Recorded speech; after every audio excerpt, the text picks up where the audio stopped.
Alright. Just making sure the mic's in a good spot. If I'm standing here. If I project myself, I'm hurt. Okay, cool.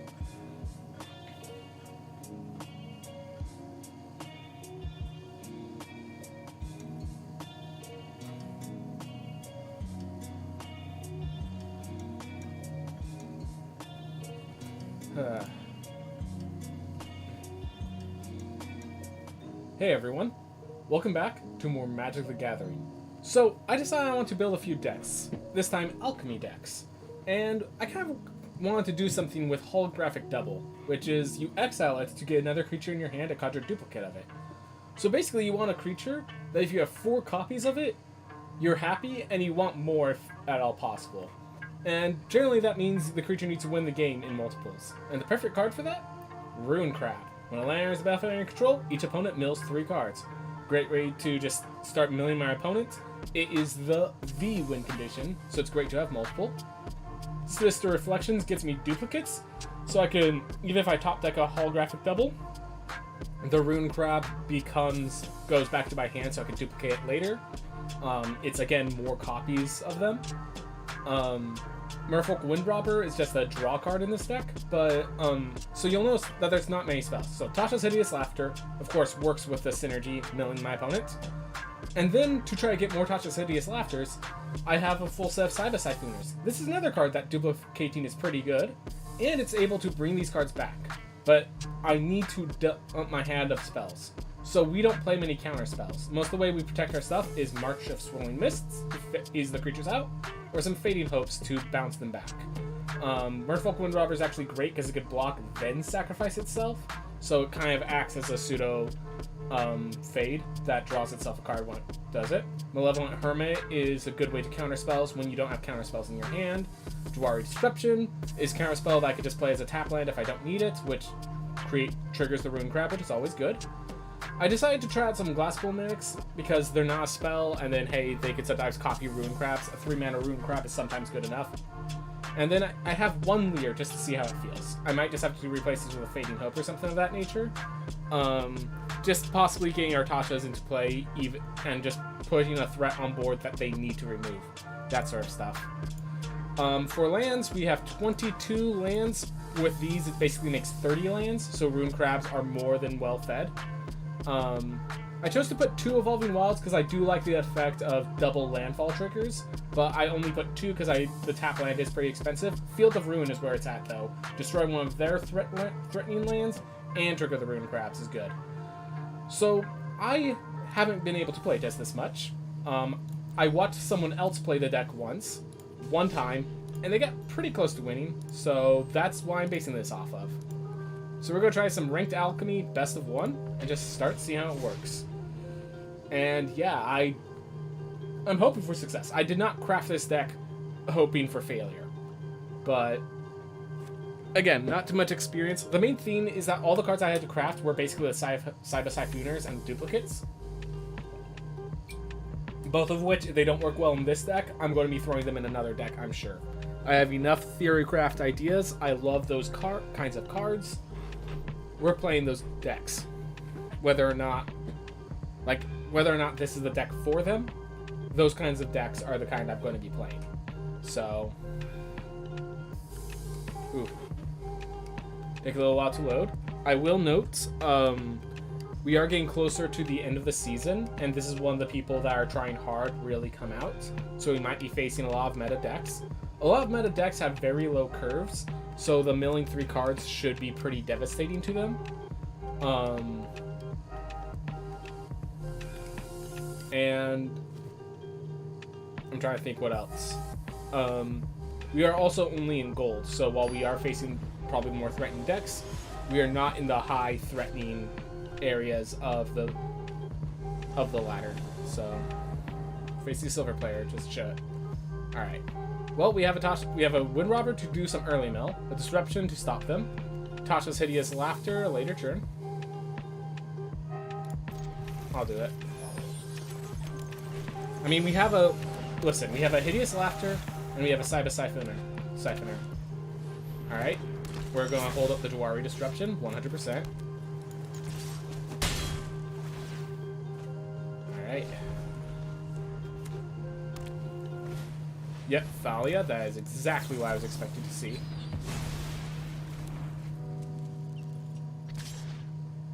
Yeah, Thalia is just a devastating card. Absolutely devastating for us. Alright.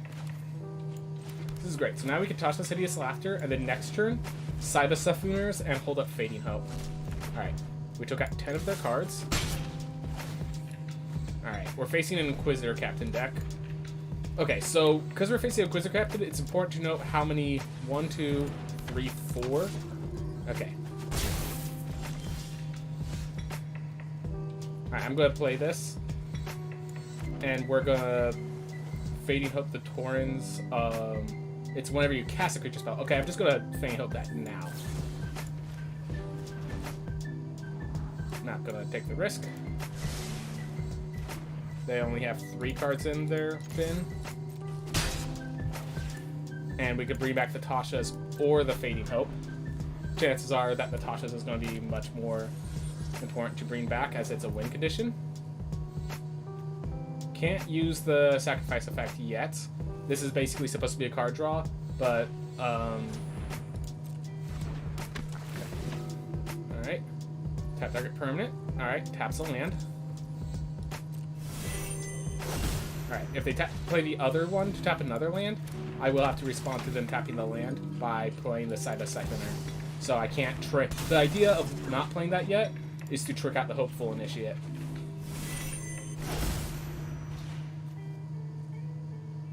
Because if they attacked first, it would have been much more devastating. Alright, that's another 18 cards.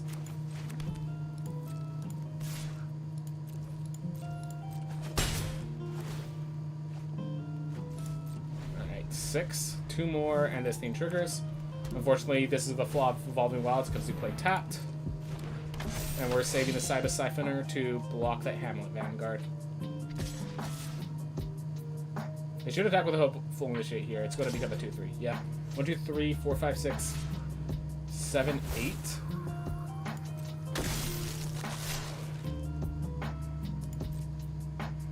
I'm actually going to block the Sigarden because I have the... Alright, we're going to get our island now. Unfortunately, we couldn't use it with the crab, but that's okay. Now we could Cyber Siphoner, bring back the Tasha's, and try to get those last 16 cards. Alright, they're at 5.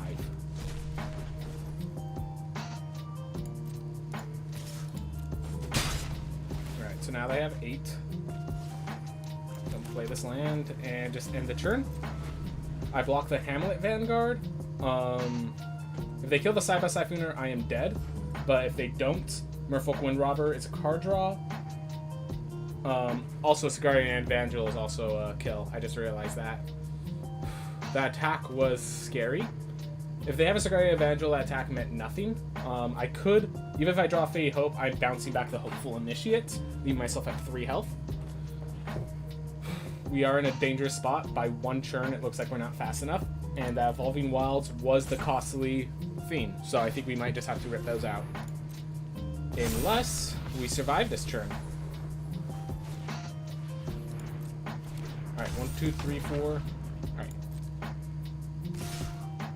This thing does not have trample. That's the important factor here.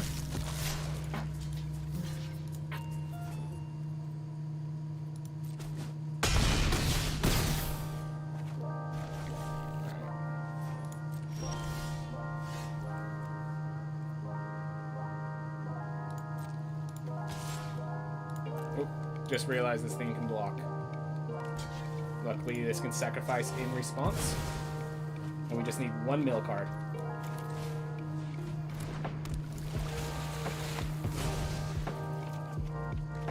And we did not draw it. And that's game. Where's my Cyber Siphoners? Oh, they shuffle themselves back to my library. Right. Well, that is game. And they were at 2 cards left in deck. So And it should be noted, I think we got every single one of their Inquisitor captains in there. Unfortunate. Let's kill something on the way out. Unfortunate. We got close. We were 1 mill card away from victory, even though my Wind Robber was where it was. The Evolving Wilds was extremely costly. It was surprising how costly that Evolving Wilds was. So I might have to just rip those out because they only work with crabs, and I don't always draw crabs.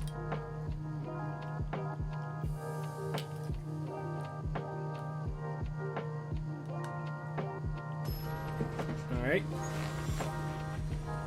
Either way, we knew that we were going to have trouble against aggressive decks. Alright, Master. Sorry, the Master. Alright. I'm going to play the Glasspool Mimic untapped. This is basically 3 Tasha's Hideous Laughters that we have access to. And I'm going to take advantage of that.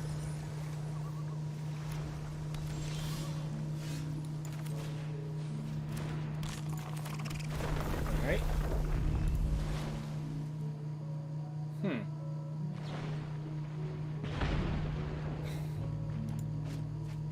Gonna give them the oops. Didn't realize that they need more snow permanents. Frostbite isn't just a free 3 damage. They have Atashas of their own. Huh. Alright, mill versus mill. Let's see who wins out.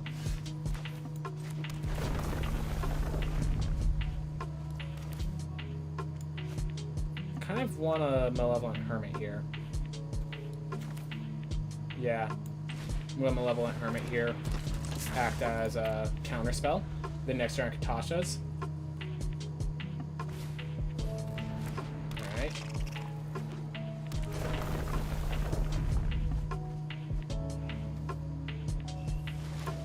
They don't seem to have an expensive deck though, so that's an advantage for me.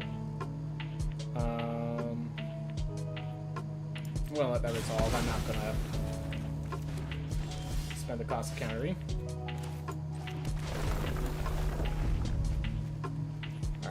Is it time for me to Tasha's? If I Tasha's now, I could... Let's see, I can Malevolent, I can Tasha's, Saiba next turn, then Tasha's Saiba the turn after. Well, I could Tasha's, then Saiba Tasha's. There, that's a better way of doing it. Alright. I took out 17 cards with that. They're Invoke Calamity decks, so they're duplicating that Tasha's in their graveyard. Alright. That Invoke Calamity makes them much more expensive. We still got 17 cards despite it, because the rest of their deck is pretty thin.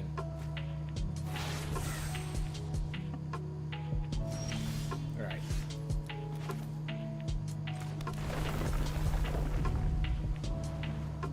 I think this is a Sock coming.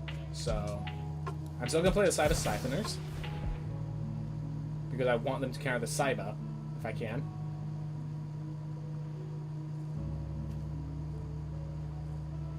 The pause tells me they're really considering the Sock coming, which tells me I want to play Malevolent Hermit next. Ooh, I have Sinister's Reflections. Yeah, that's a Sock coming. Calling it now. So I'm playing the Benevolent Geist because they have to kill this to prevent the Tashas. They do have Crush the Weaks, so I have to be ready for that. They will have Dual Strike to Invoke Calamity if that's an option. Just gotta be ready for these things. That's all. Alright. There's 3 more cards. I'm at half my deck. They're at 19 cards left. They're dual striking into Tasha's. Alright. If this doesn't kill me, I think I kill them. They just took out 19 cards with a single hit. And there's the other 32. Wow. Okay. Well, I'm pretty sure they did double Tasha's me. And my Tasha's hit their Invoke Calamity, I'm pretty sure. Yeah. They hit double Invoke Calamity. Okay.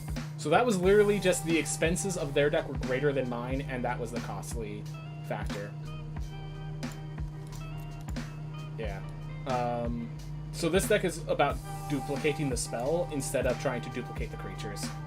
It's much more aggro-oriented than value-oriented. I will admit the Invoke Calamity deck is much stronger, but I want to play this style. I want to play the mono blue. I want to duplicate creatures. I want to make multiple crabs, basically. But it comes at a cost.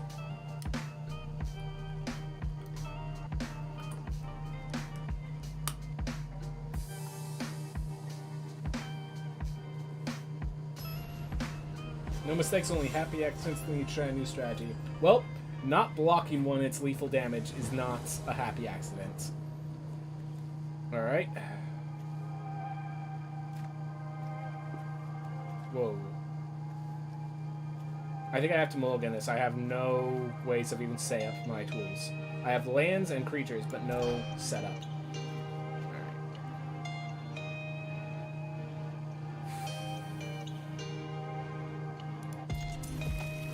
Throwing back Classical Mimic. At least this way I have Tasha's. And I think I probably just need to craft that 4th Tasha's. I was trying to do this with as few crafts as necessary, so I didn't craft Tasha's Hideous Laughter. I think I don't get that choice anymore.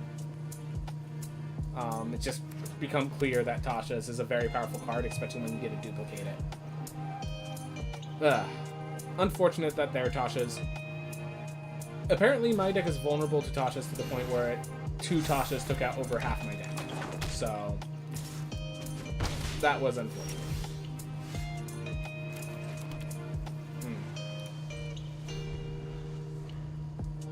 The thing is, even if I counter the spell, it's still the Generous Visitor has combinations. The main thing is there's the Runeforged Enchanter, whatever it's called, the 3 mana 2/3. I have to stop them from playing it.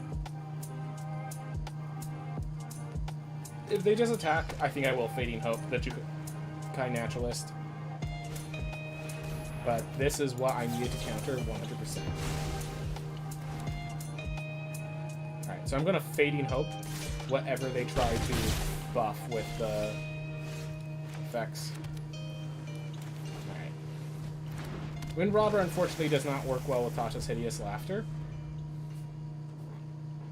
Ugh. I'm not getting the crabs, and the crabs are pretty valuable. So,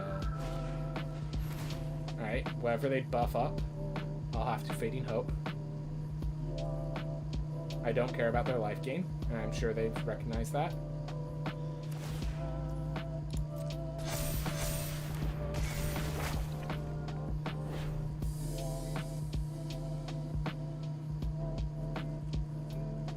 Yeah, they should buff the Jukai Naturalist, because I'm going to Fading Hope one. They want it to be the enchantment creature. Yep. That was the correct play.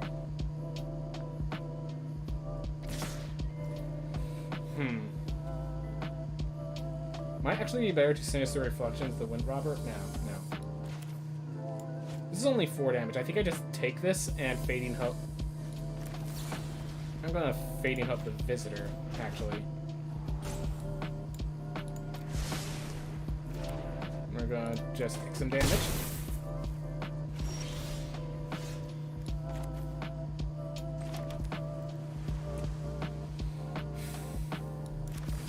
This is not good for me. Alright, took out 15 cards. This Wind Robber is not going to be activating. I think I needed to block the Naturalist. They're going to put on the Transients. Transients has Trample. There's nothing I can do to stop it. And we're dead in 2 turns. Alright, so we're starting to find some of the flaws. If I don't get the pieces together, I just get aggroed out. Is there any way that a mono blue deck, because I want to stick with mono blue, can deal with aggro? I think this is, I just need more Marches, more Tashas, more cards that are rare slots that I'm not sure I want to spend just yet. This is still in the experimental phases of the deck. It's still faltering quite a bit. I don't want to just craft rares willy-nilly. I don't have enough to. And they're looking to just one-shot me, it looks like. As they already have 8 power. He has Trample, so I can't actually stop it, so I have to block the Jukai. prevent lethal. And we drew all lands.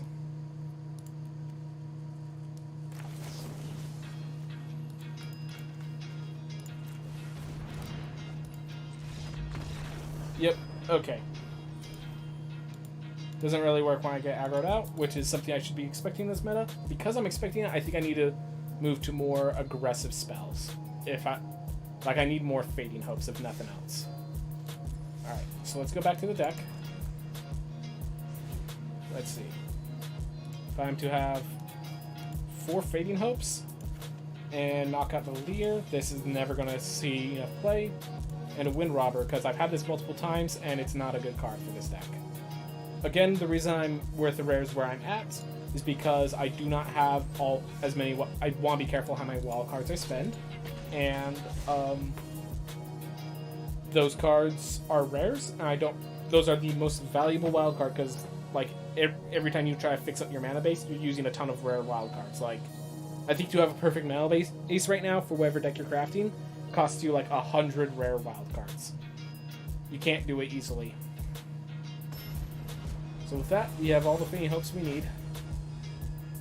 Hopefully that's enough. Alright. We can actually holographic double the Rune Crab, play Rune Crabs. Okay, let's see if the holographic double is good enough. Oof. Alright, so they mold to 6. Hopefully they're not too hyper aggressive. I can do this as an instant speed maneuver. So I'm going to holographic double there. Alright.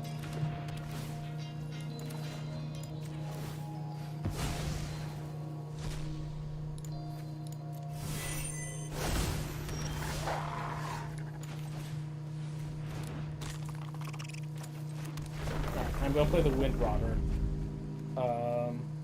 Then next turn I could Rune Crab, Field of Ruin. Oh no, I could Rune Crab, then next turn I could Field of Ruin, destroy the Rockfall Vale, get that other land, which I can use to claim Merfolk Wind Robber. Okay. Got it. Better play inbound. Assuming the Rune Crabs don't perish here.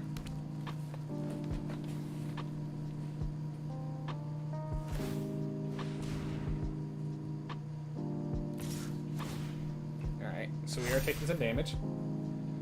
But next turn I will get the Wind Robber, who could deal with the fact that they have all these milled lands. Alright. This looks like it's actually working.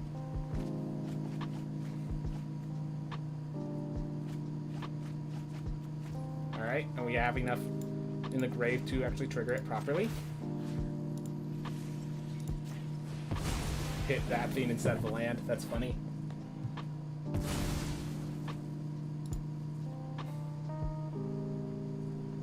Alright. I was afraid of them having Frostbite. They might still have Frostbite, honestly.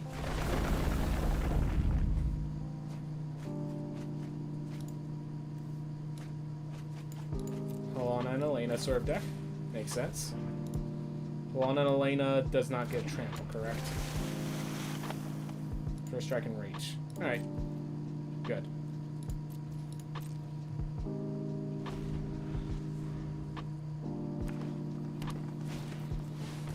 Alright. Gains haste. Alright, cool. So they're going to have a big wolf, but they're not going to have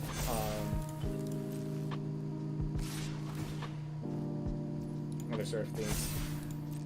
Alright, so now I block. And I respond to the block by sacrificing. Draw. Awesome. So here's the question. Do I want to land Tasha's? Or do I want to Glasspool Mimic a Rune Crab, then land? Let's see. They have 30 cards. They have a pretty cheap deck.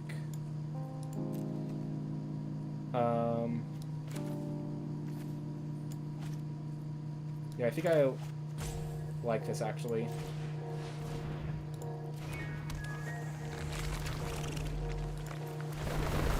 Fading Hope would actually be really good here.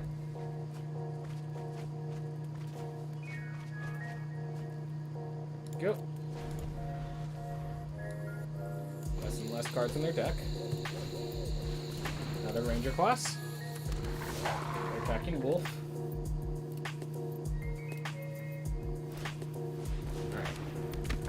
I can take out, let's see, Field of Ruin, sacrifice Field of Ruin, Tasha's. That will take out 9, 18. Alright. 6, 12. And then Tasha's just needs to take out 13 cards. Which I think can work given...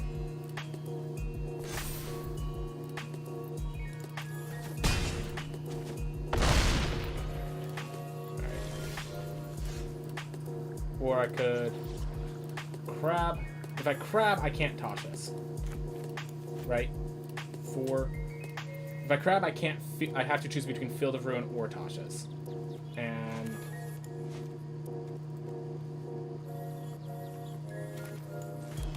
all right, let's pray.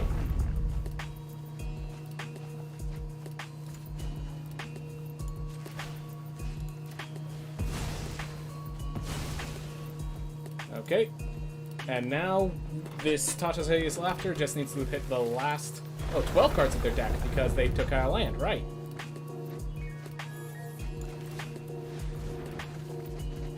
Alright, we did it. I want to see how close that was.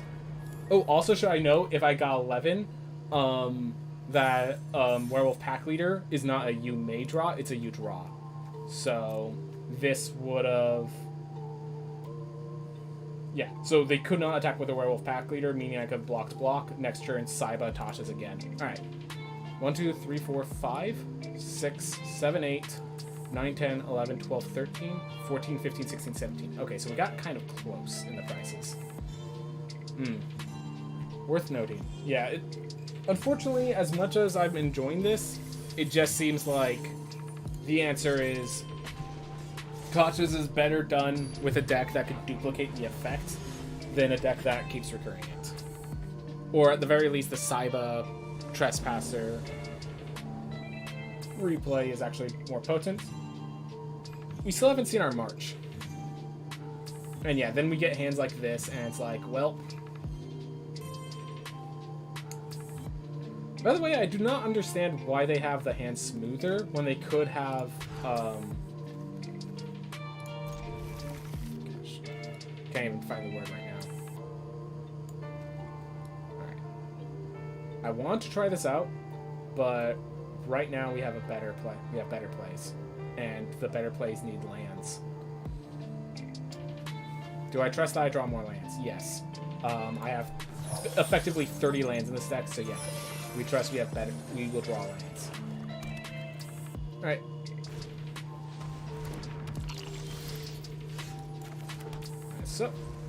So now we can Sinister Reflections these two on a later date.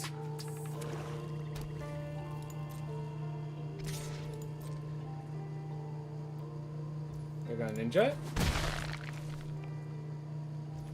So this actually should be good because this sort of deck usually... So the kind of deck that plays Eye Twitches and stuff usually plays Painful Bonds and is otherwise really cheap, which means that Tasha's Hideous Laughter should hurt. Alright. I can March and echo that. I'm not going to do that right now. Alright. Next turn I'm going to Ruin Crab. I'm going to play Field of Ruin and hold up Sinister Reflections. But yeah.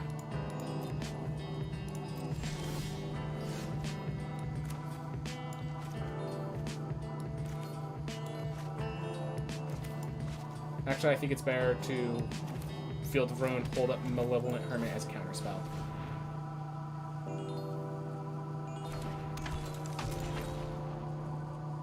Next turn, I could Ruin Crab, Vault, Sinister Reflection, and possibly get the Malevolent Hermit in the process.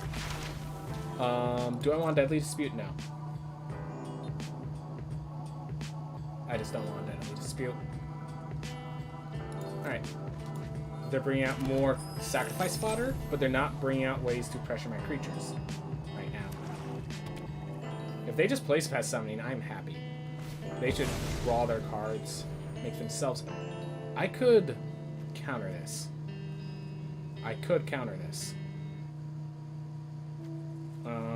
This is going to make some black spiders, and it's going to draw them cards. I think we're going to be fine with this, because it's just going to make some 2/1s. And if they need sacrifice fodder, they just prove they have other ways of sacrifice fodder.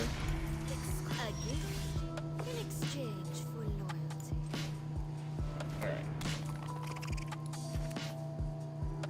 I'm going to do this. I could hold up the sacrifice from Malevolent Hermit and the Sinister Reflections. And next turn I could probably play the Crab and Sinister Reflections at the same time, sort of thing. Alright.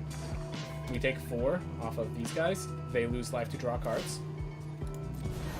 And it's entirely possible not counting this wolf was the mistake that killed this run.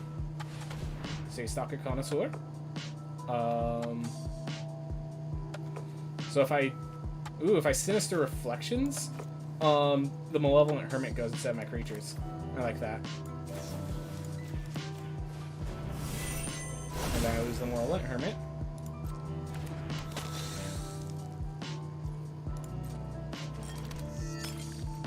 Of course, Malevolent Hermit isn't that threatening down there. Field of Ruin doesn't exactly work when they have only basic lands. We still hold up the Malevolent Hermit sack to kill. They are, and this is the main reason I want to play a mill deck. They are, like, by nature, looting through their deck.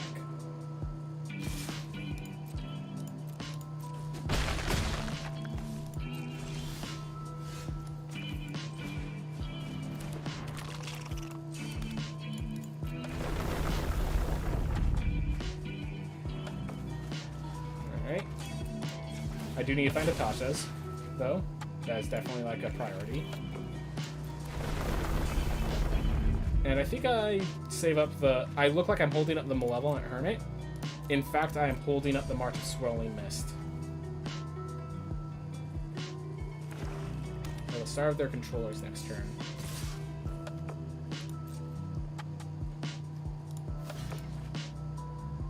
One, two, three, four, 5, 6, 7, 8. I'm gonna let it be. My guess is they're gonna... They could meat hook, and then my... March of Swirling Mist can protect.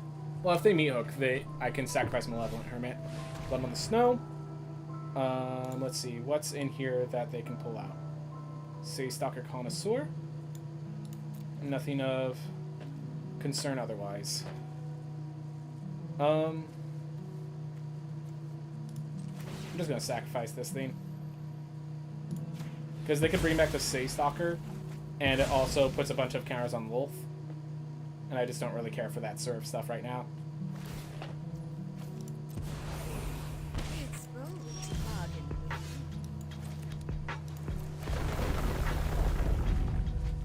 Alright. Cannot deny I'm getting way too low on health. I am now having to use my 2/2 blocker City Stalker. I might have to use March of Swirling Mist just to phase out their creatures. Also, why didn't I do this last time?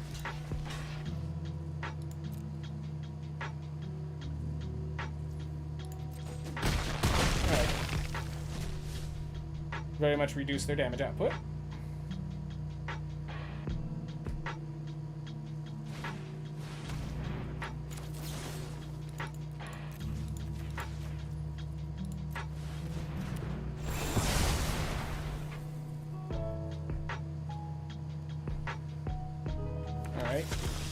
And they take out my land.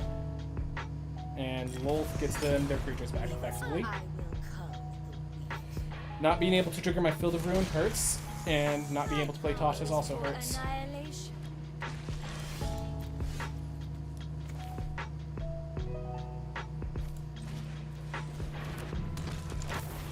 Alright, well this holds up quite a bit.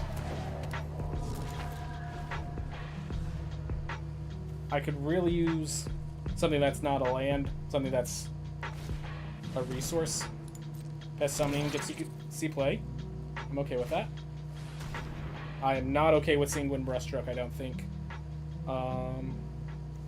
Yeah. The ability for them to sacrifice their creatures to make it so that my blocks are all negative, I cannot afford that. So I have to go with that, even though it's a horrible trade on my part. They only have basic lands. There's no Hives of the Eye Tyrant for me to deal with right now, which really lessens my impact. Well, actually,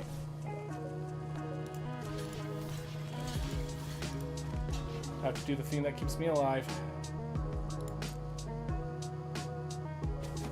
I have 2 more health right now if I play properly. Alright. Well, if I want to dupe the crabs, I need a way to deal with the board. Which means I need to, I think the solution is go deeper into Evolving Wilds and run probably like Meat Hook Massacres or something of that nature.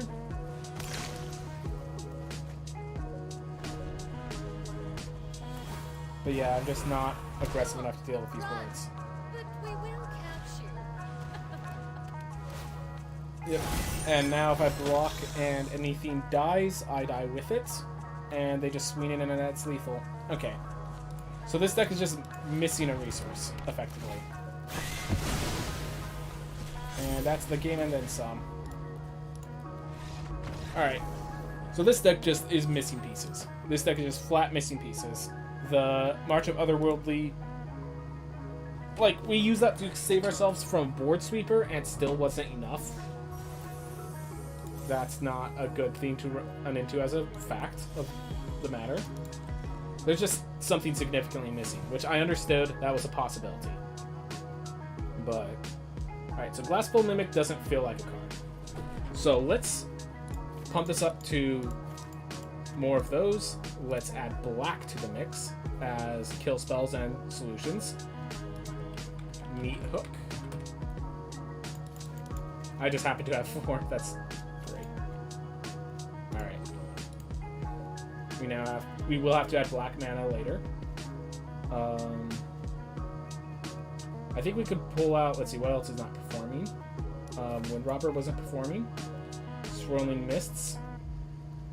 Not as much as I want to. Do I have the Wretched Sorrow? Let's see. So with the black, I kind of want cards that destroy. Cards that kind of deal with the opponent's board, you know? Concealing Curtains can at least block. I will, don't worry, I will make sure to add black later. Let's see. Poison the Cup, probably. Poison the Cup will allow me to cycle through my cards more appropriately.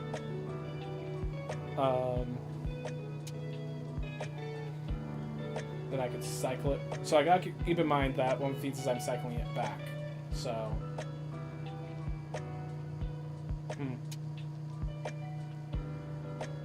Parasitic Grasp gains me some life.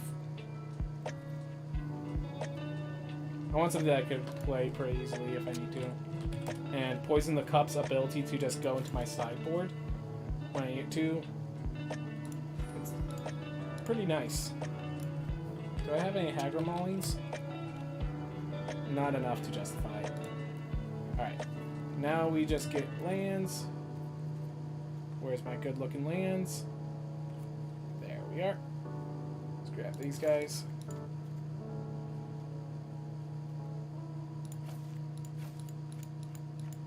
I'm gonna go with that because we have Evolving Wilds to pick up the rest, and we need our blue for the early game. I could also, let's see. There's no Backwars. I have 2 Clearwater Murkwaters. Okay. I don't want to have the slow lands, is basically the thing. I want them to come into play untapped, and there are no snarls that do that. So this is the deck right now. 15 creatures only, though. The holographic doubles are definitely a bit weaker. But when they work, they should work. We're going to try it a little bit. We're going to see how these Demir Crabs work. So one of the things is I want to make sure this deck didn't make me feel like a monster. That's why there's the only counter spells is Jawari Disruption, mostly because it's a good land.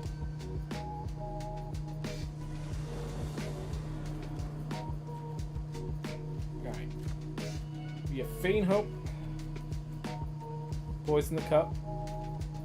I think we kind of be a poison something, because we don't have many resources otherwise. Alright, this lets us hold up Fading. The fact that they pause tells me that this is like an aggro deck. Yep.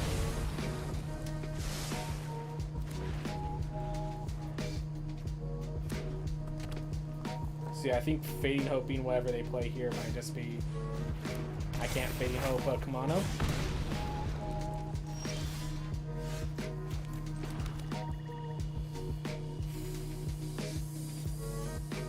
I think I hold that up next turn alongside Poison the Cup. I need to get the Scry action on.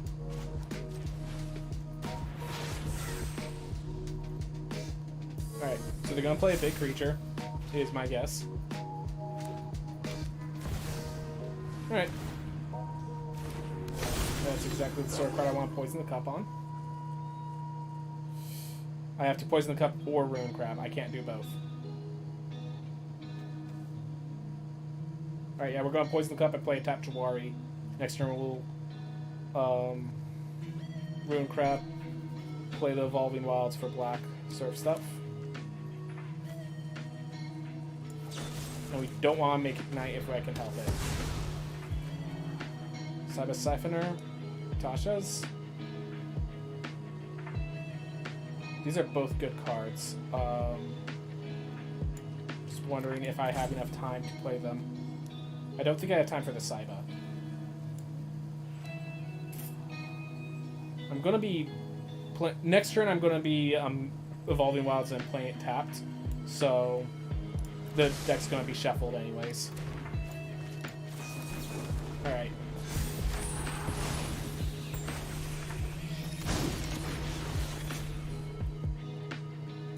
I mean, this is a win condition. I can't exactly just toss it aside like it's nothing.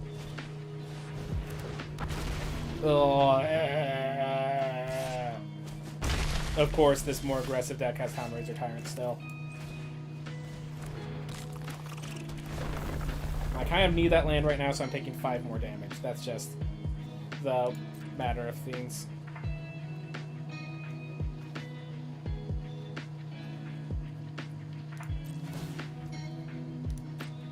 I'm gonna take 2 damage. Why didn't I just play Oh, because I'm Fading Hope and responding to situations right now.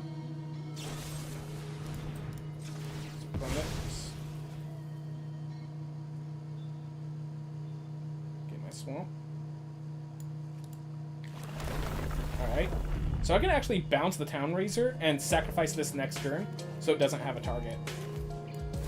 I like that, actually. So it doesn't have a target, it's stuck in their hand again.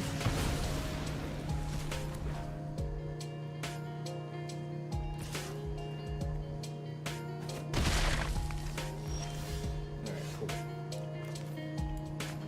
So I gotta decide between Malevolent Hermit, Tasha. Alright, so I can Tasha's and Malevolent Hermit. Then next turn I could Meat Hook. I can attack, they block, I Meat Hook.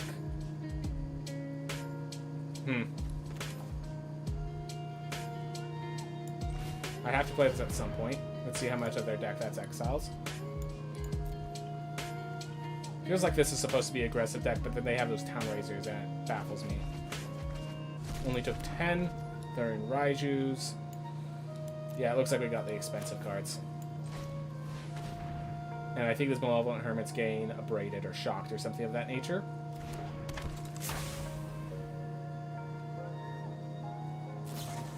Spike Hill Hazard. Alright. And does not get disturbed because they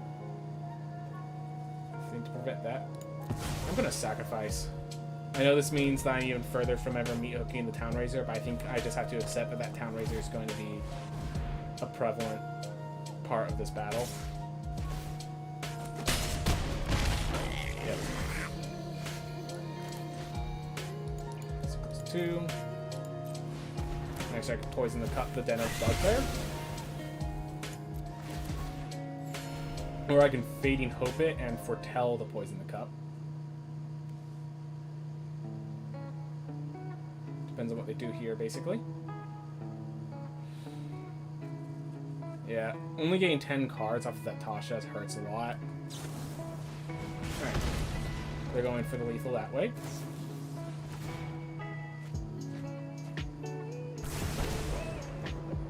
Okay.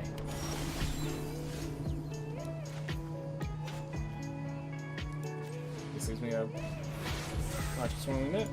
This leaves me a Fading Hope and a Poison the Cup, depending on what I feel I need more. This is target creature. This is target creature's phase out. Alright, so we are still in the dead zone. You know what's great at dispelling darkness? A blazing inferno. Alright. Give a toast. I'd love to.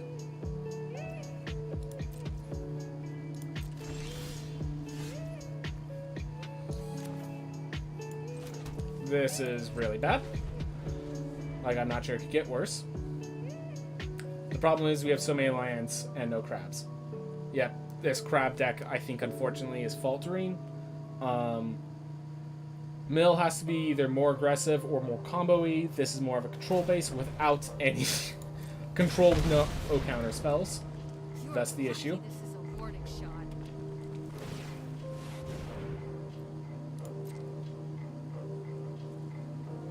Alright. Do I poison the cup? Yeah, I think I poisoned the cup, the den. Also, it gets me that 1 point of health that I need. They tap this here, but they can't play Town Racer because of the way the phases work. Neither of these are saving me. And I gain 2 life, which is very important.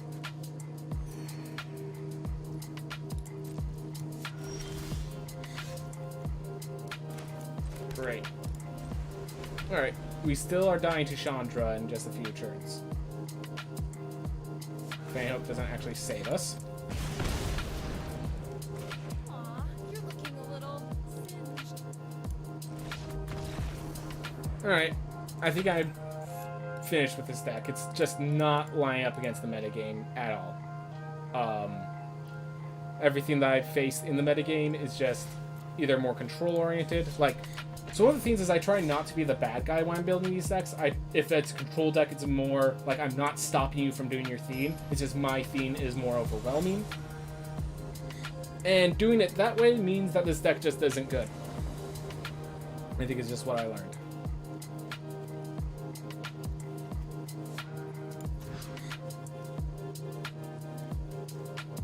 Alright.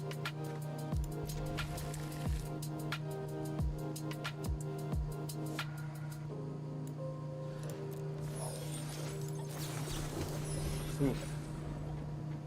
I just realized I should have thrown back Swamp. Like, there is a legitimate concern now that I have... Well, actually, now that I drew the Sinister Reflections, it means Cyber Siphoner can actually be played on turn 4. So, not all that.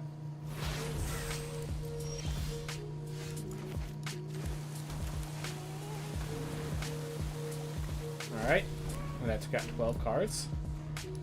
The Skyblessed Samurai, I think, hurt it a lot. Alright. Wait, why is there a... Oh, that's because it's all exiled. That one I didn't exile myself. Got it. Got it. Alright. We're going to lure them into attacking Cyber Siphoner. Tasha's will block. Or, Cyber will block. Tasha's goes in my hand. And continue down the beatdown. Alright.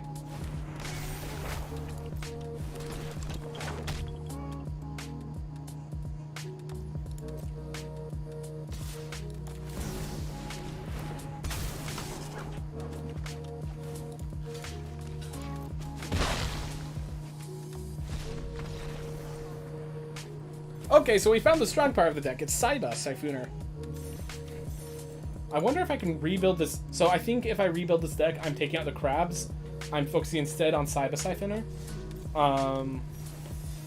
That's going to be a very different deck, by the way. It probably, yeah, red, blue, Tasha's Hideous Laughter, probably some dual Galvanic Iterations. Okay, now it starts to sound like the Invoke Calamity deck, and I kind of want to avoid the meta, is kind of the themes. Ugh.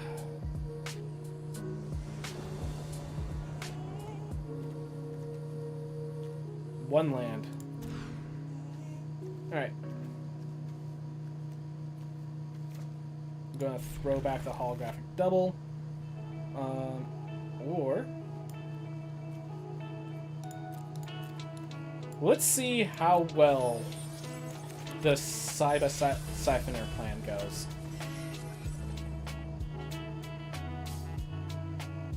I'm gonna make a double of Siphoner once I get the opportunity. Alright.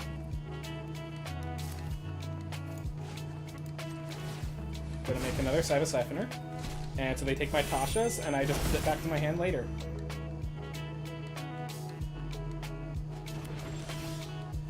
Darn it, Jawari! Well, yeah, I look like I'm holding up the Siphoner at the very least.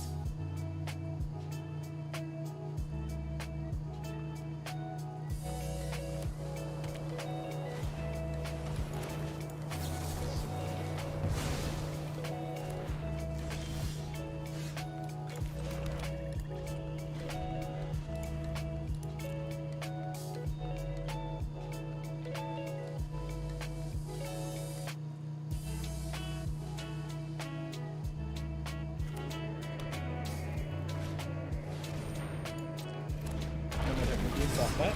Oh well.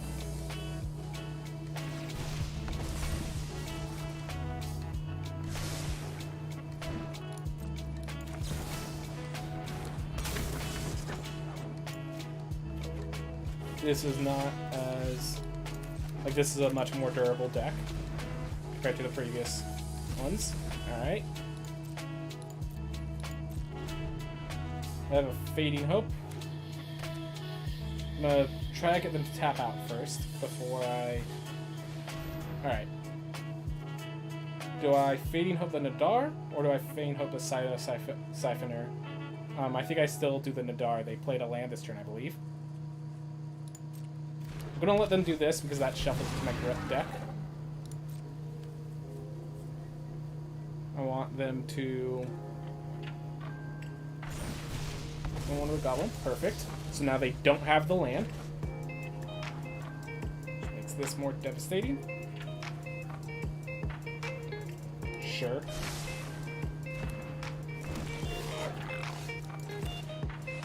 Alright. Another 14 cards.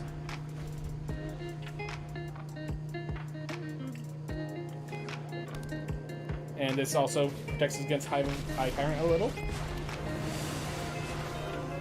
Who's ready for adventure? Alright, makes a bigger goblin. Alright. We're just gonna do it now.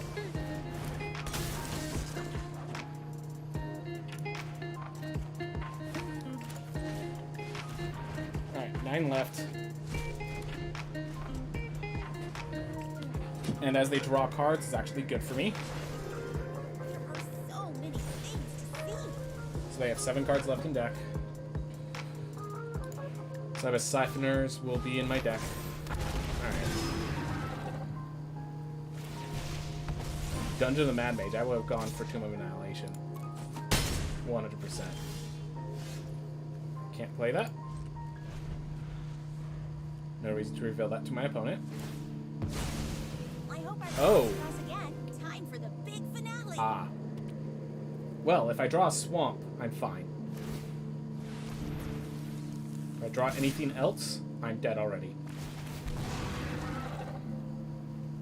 Well, actually, if I draw Tasha's, I'm good as well.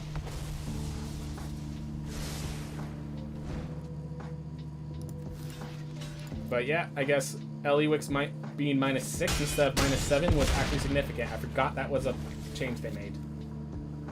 Cyber can also grab a Tasha's, so...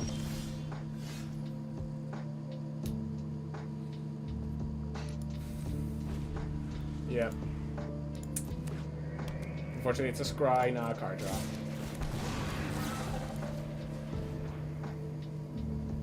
Three cards left in deck.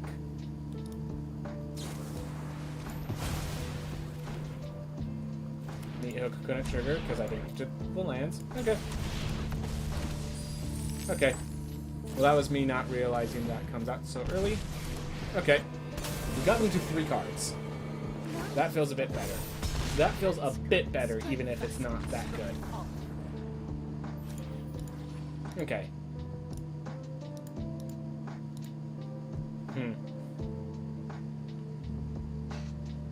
Instead of black, I do a different color. But yeah, the Saiba, I will say that Saiba Siphoners plus Tasha's feels good. That one feels good.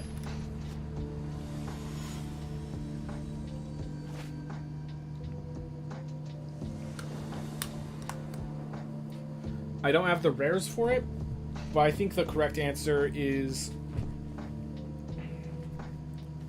Saiba using like Doom Scars or Divine Purges. Like blue-white with Tasha's as your finisher. I think that's how this deck is supposed to be built. I don't have the removal. I do not want to be the guy who has 4 Divine Purges. I do not want to be the guy who has 4 Doom Scars and 4 Farewells. I can see myself being the guy with 1 or 2 Farewells, but 4... And this is where I'm getting at the point of this deck is a fair version of a deck that is good because it's unfair.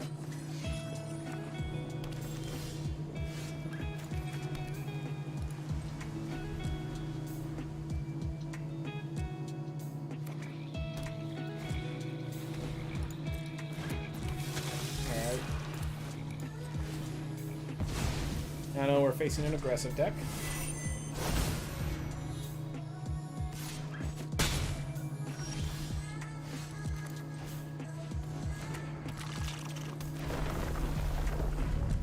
I'm just playing the other one now. I'm going to be mana efficient here. Next turn I can hopefully Sinister Reflections.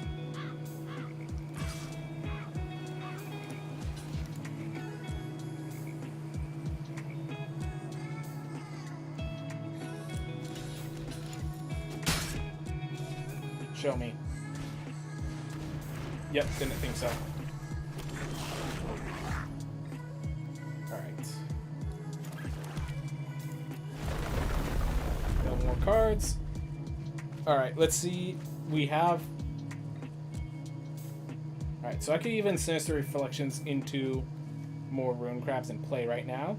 I think I'm going to hold up the March of Swirling Mists, though, in case they have like a meat hook. They attack and treasure for a meat hook. Because that's something this sort of deck would do, because this is definitely the Painful Bond deck. Yeah, this is a meta deck that saw play recently, so... Discarding those cards. Yeah. I'm going to block, they're going to meat hook for 1, and I'm going to fade my creatures out of existence. That's the plan.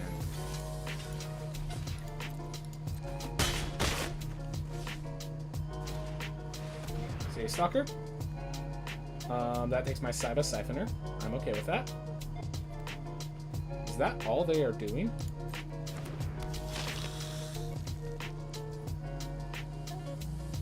Alright, Saiba goes away.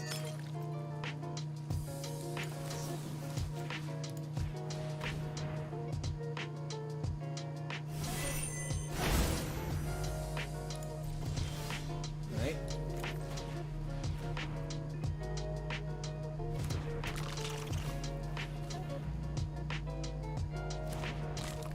Fortunately, if they have meat hook now, I'm gonna get wrecked. But the hope is that this March of Swirling Mists saves a little for me. 27 cards. I'm gonna save Plunder. Those Painful Bonds. Bulky. Wait, have I seen 0 meat hooks? I've seen 0 meat hooks. Alright.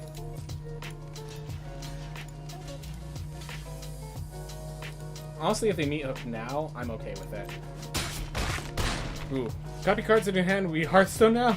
Kinda. Yeah, I like Sinister Reflections, even if it's not a good card. So yeah, I recognize this alchemy is kind of Hearthstone-esque in that way, but all right.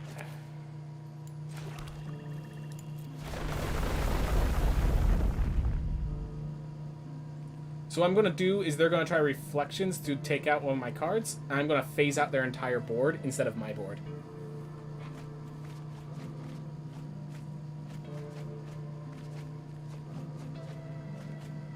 Oh, or I could just X equals 2. X equals 2 takes out most of their board. Yep. And it gives me health. Let's go with that instead. This does walk into a counterspell, but if they have a counterspell, then March's Swirling Mist walks into it. Alright, they're drawing cards. I'm happy to see it.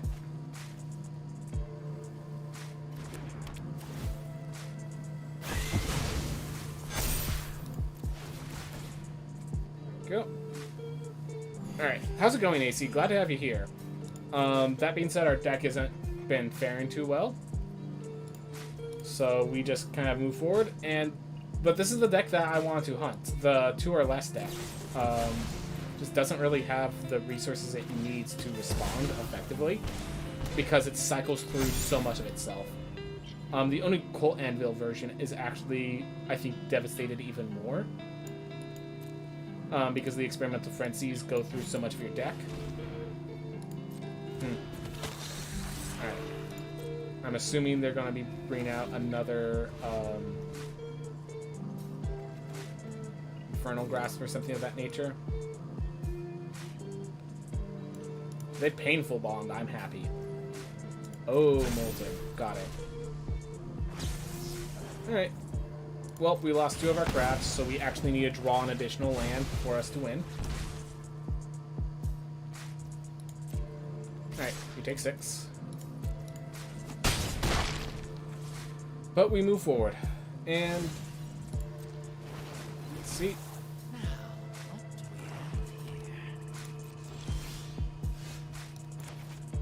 On blue. Alright. 4 cards left in their deck.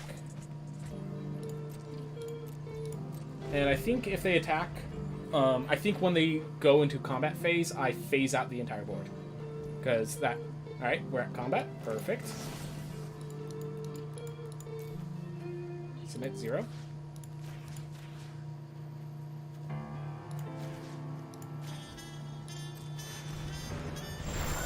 Now Kaido doesn't do its little thing of drawing cards. They draw anyways. Alright, taps Juari Disruption, wins us the game then. As their entire library goes to the grave. GG's. Whoop. We actually pulled it off.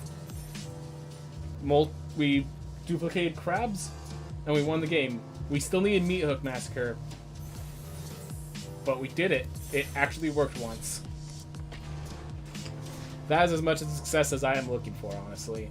I'll play one more game just so it feels comfy for me, but that is the success I was looking for with this deck. I'm happy to... I'm saddened that I needed to add in Meat Hook Massacres to make it work. I am happy that it worked.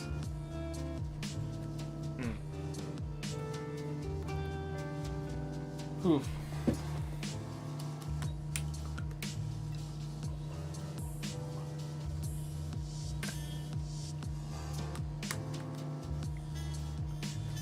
Oof.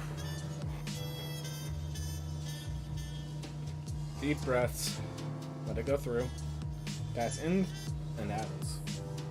All the stress that's in your body, let it go away. Just breathe out. So too does the stress leave you. Jitch. And a lot of numbers. Look, this is 2 lands.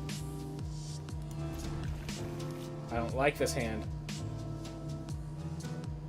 But I'm keeping it.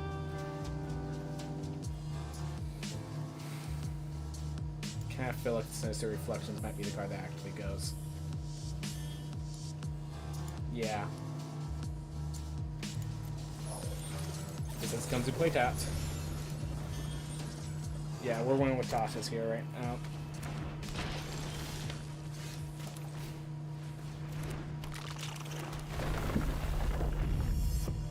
Alright, we are facing zombies. Here's the Haunted Edge. That's how they plan to kill my Ruin Clap. Fear is the mind killer. I think we actually just play Tasha's.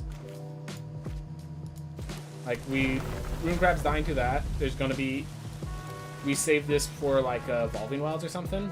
And, yeah, just taking out 12 cards is significant. 2 of their Priests. 1 of their Narfies. Very nice. Less than 8-card deck in Standard to Mass Shigeki and Skycur. Yep. I actually have a deck for that later today. Just not ready just yet. Alright. So, alright. Here we go. This. And then I'm just going to crack it now. Get rid of their Ice Tunnel. Get myself an island.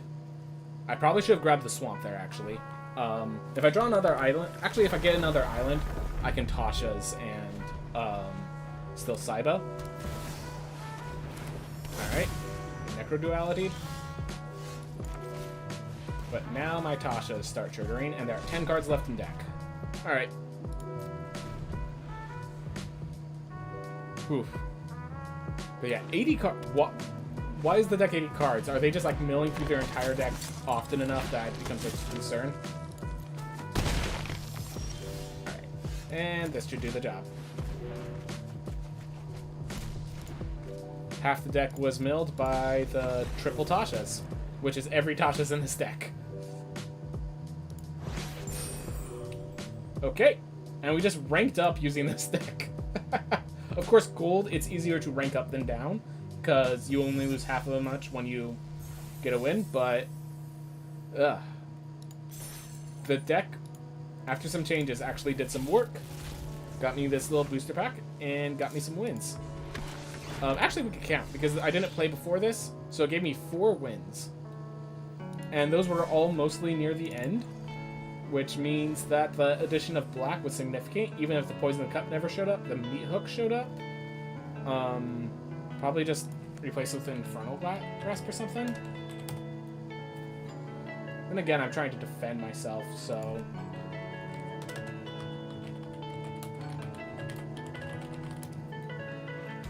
Yeah, maybe 3 Bloodchief's Thirst is the actual correct route. Yeah, that makes more sense. That seems a little more comfy.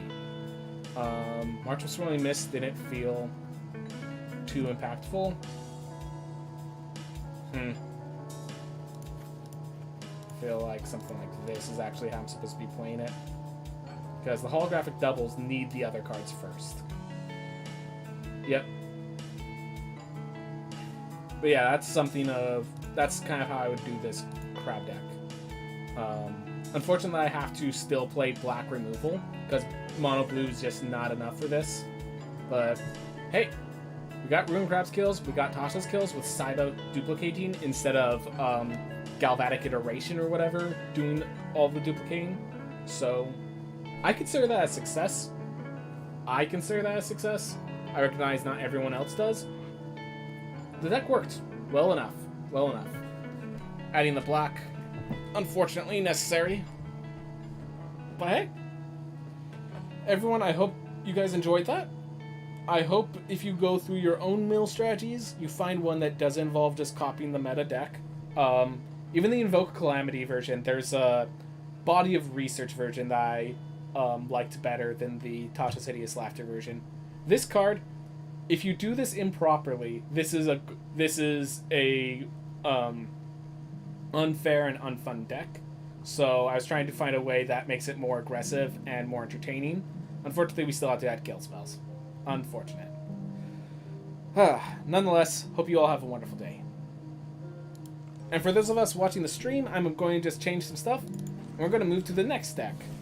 This one is another one that I just got set up. It's this one's actually best of 3, but I'm not sure how I want to do the sideboard and such. I might have to like just overhaul this, but I have not done much best of 3, so I know it's going to take a while. But this is a self-mill Shigeki Sky Turtle deck, like you were talking about that combo. These I use Oglore so that every time I do that combo, I get a bunch of zombie tokens. Alright, let me change the stream name over in Twitch. Alright.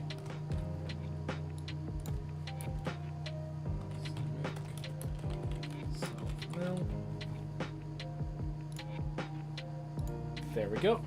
Alright, change that name. Gonna take my deep breaths, and we're gonna move on to this deck.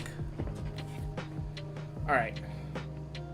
Anyways, how's it been going, EC? Actually, I know it takes a little while to respond, so I'm going to just ask you, how's it going? Is there anything you want to talk about? And then I'm going to use... Is Yorion an alchemy card? No, Yorion is a historic card. It was not... Yorion was part of... Let's see. So if you click on these, Yorion is part of historic. It's Ikoria Lair of Behemoths.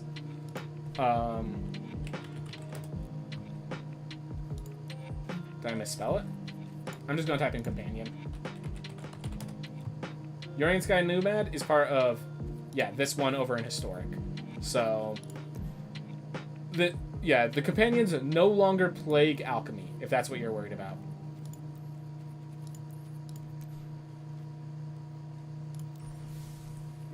Anyways, yeah, there's like a weird. So I have it as on time as I possibly can. Unfortunately, and like I'm also seeing that like I see your comments on my screen before I see them in the chat box. So there's some weird stuff going on. Anyways, if you want to ask about anything at all, I'm going to do something real fast so that I can answer it when I come back. That way we can have this conversation before we get into this deck tech.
Just hanging out mostly. That's good to hear. Good to hear. Makes it easier. And dog goes in my room, so hopefully that doesn't affect the video quality at all. All right.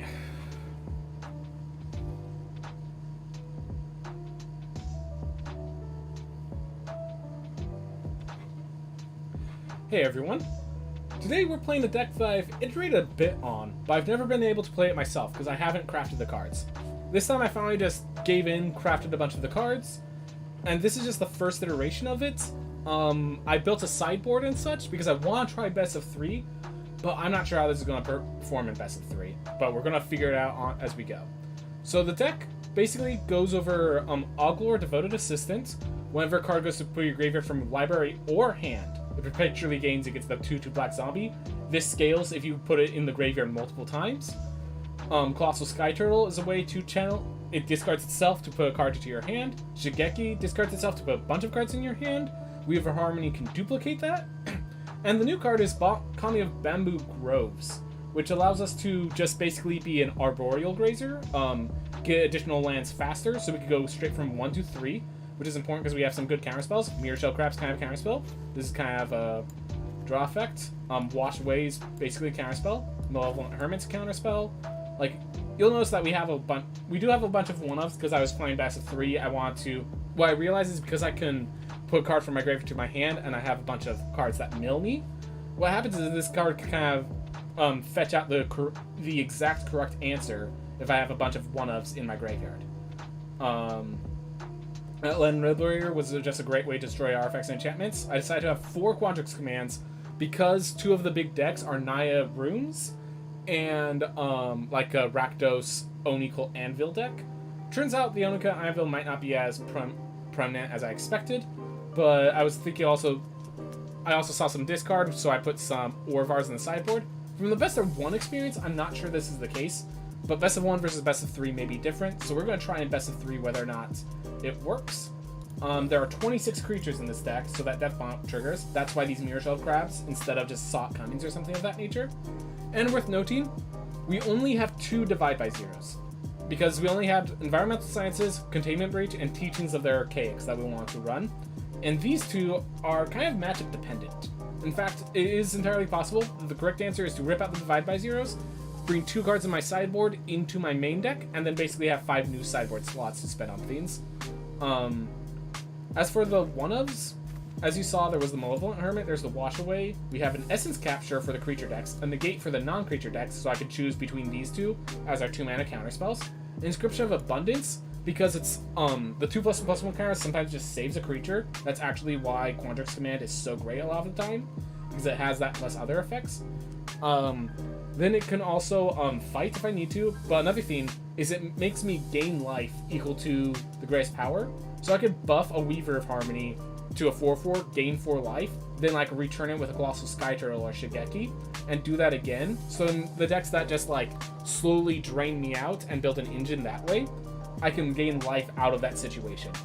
I used to have Willowgeists. I found that a lot of time Willowgeists were just 1-mana 1/1s that when they died gained 1 life, which just isn't really where you want to be. While Deathbond Sprouts, they could actually be played on turn 1. They engine my deck anyways, and then later become 3/3s with little effort on my part, versus Willowgeist, by the time they're growing big, my Oglor, Colossal Sky Turtle combo is already going off on its own.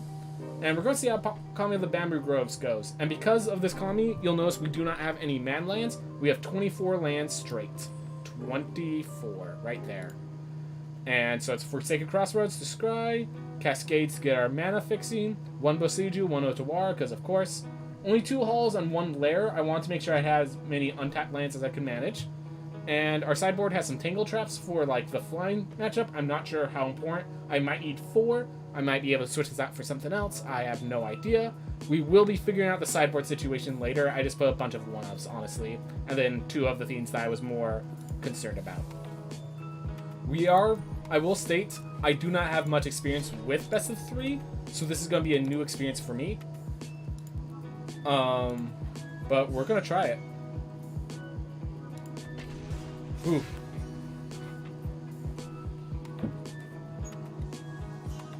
We are in gold. Luckily, the dog wants out now instead of during the game.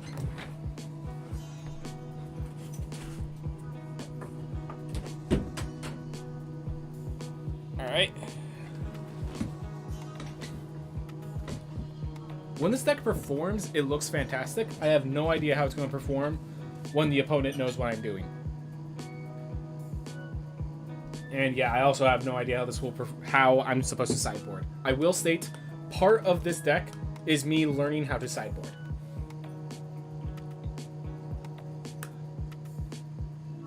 Because I do not have as much experience with that as I want. Huh. There we go. Magic Mace. Everyone playing the Corrupted Tameo while I still have my flesh. Fresh flesh. That goes first.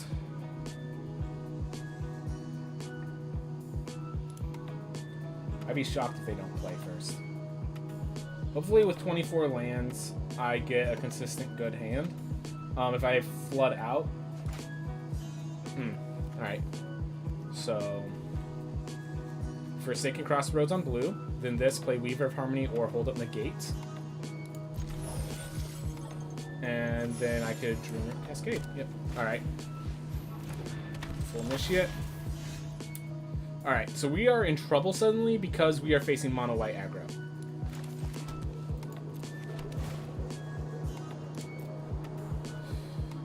We have Shigeki into... Yeah, I actually want things other than lands right now. Alright. I'm already terrified because if they have a Thalia, that's going to very much reduce the options we have. But if I play Shigeki, they can't really attack to my Thalia successfully. So that should at least slow them down. Next turn I could hold up Negate. Or I could play... I could hold up Negate and Shigeki's trigger. I will be blocking Thalia, even as a... if they try to attack with it, because I'm just I'd rather eat a combat trick than have that thing hang around as much as it does. Alright, another Hopeful Initiate. Fortunately, the Initiates need Thalia to attack, so I force them to have a combat trick or lose their Thalia.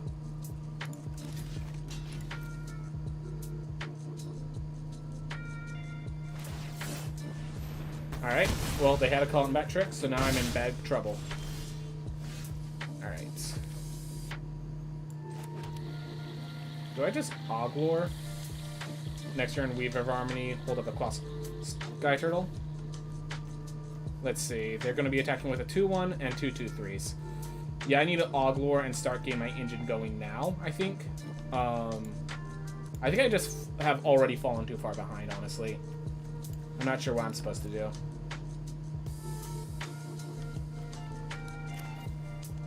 Yeah, this Thalia just does so much to negate my options. I'm not sure how I'm supposed to respond to this. This will help me to cycle to the correct cards. I'm going down to 11 this turn, and then I have so few turns to navigate this. I'm just in a really bad spot. So, we're facing mono white aggro. I need to reconfigure my deck to actually deal with it. The Divide by Zero's turning into Fading Hopes might actually be valuable. But then this Thalia still is the problem that 2 mana Fading Hopes isn't actually that good.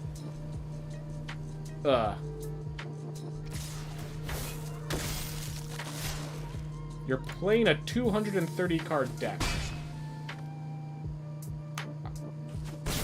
I mean, look, as long as you're enjoying the game, I'm happy for you. Alright.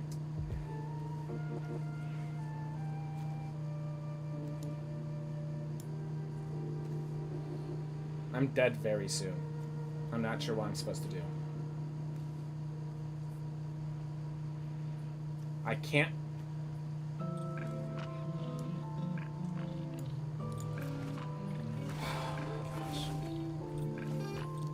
Alright. The inability to... Yeah. My inability to cast, like, washaways or negates and stuff is just debilitating.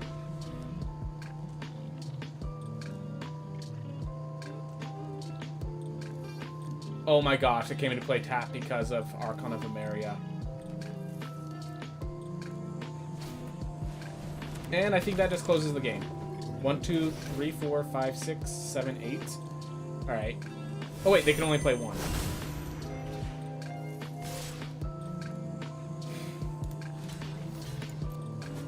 The tapped means I couldn't bounce that back into their hand in response and basically, you know, respond.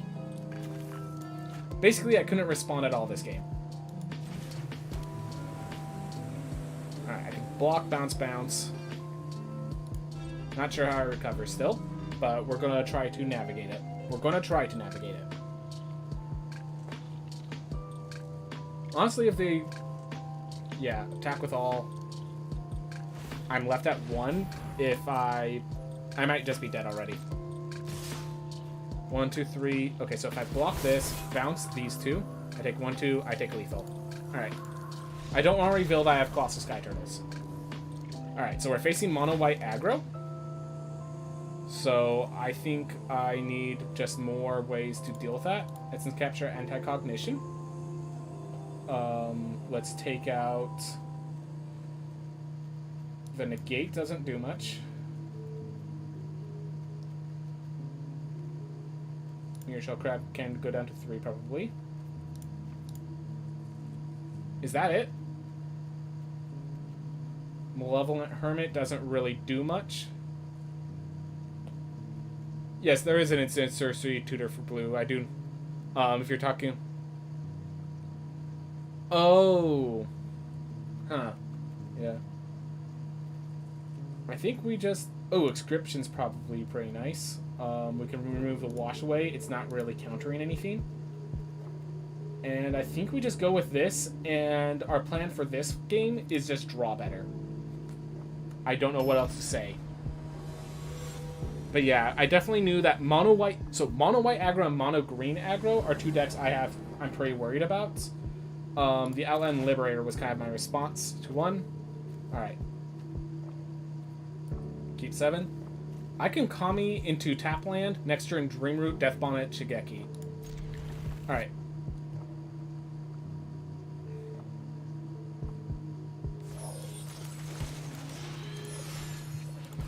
Let's actually... So, the first plan was draw better. This is definitely drawing better. I think I'm going to have enough land. Yeah. So next turn I could Dreamroot. I think I just Death Bonnet and attack. That way I hold up the Anti-Cognition. And then the turn after I can Shigeki. Oof.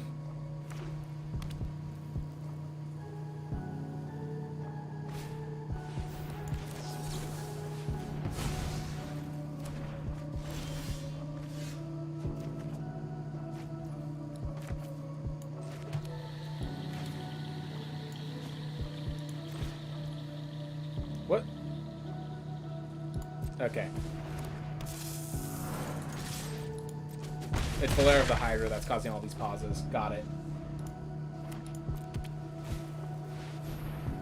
Spellbinder, can't get the Kami out of my hand. Oh well.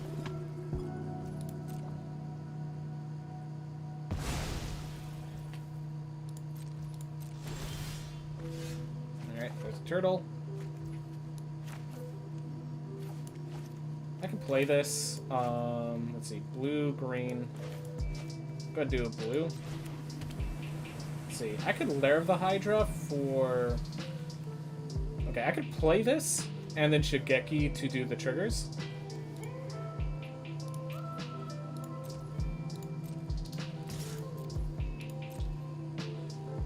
Alright.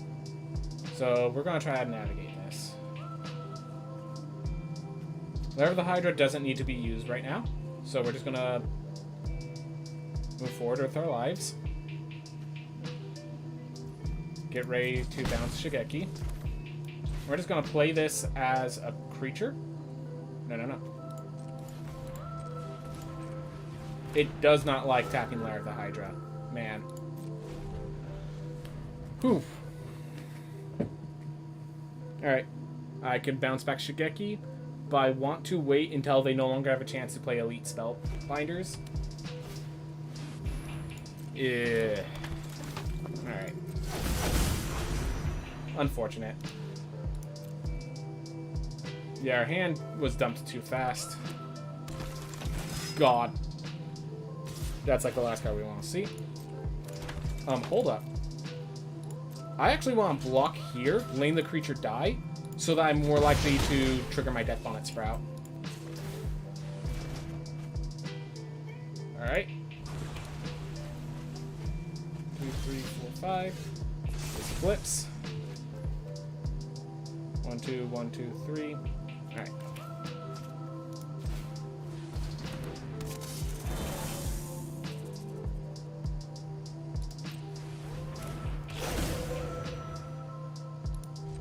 Alright, so we'll use the 1/1 to block the Adeline. We take 3. We take 6. And then we start having the engine running. I can exile their Fleeing Spirit, get myself 4/4. I can actually, Alright,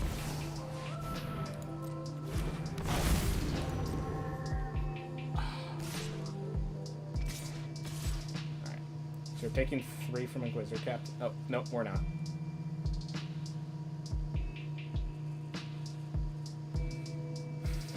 Alright, we need to find a solution to AO. Ogor shuffling through my deck has to be a means. But yeah, our deck just doesn't have too many solutions for creatures. The anti-cognition and the essence captures are just not enough.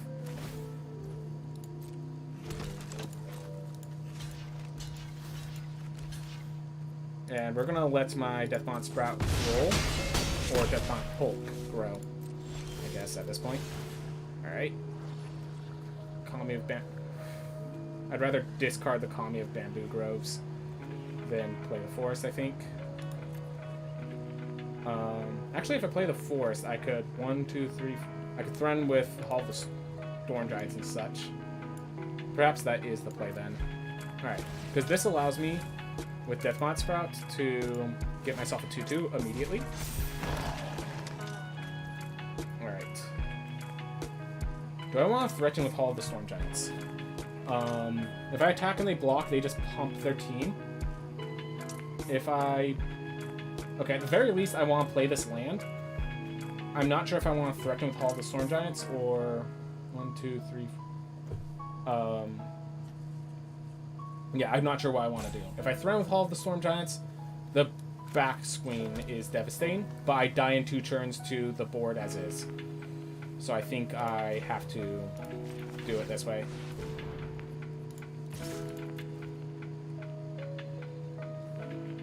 Basically say, hey, I'm threatening lethal very soon. Have fun. Do they have...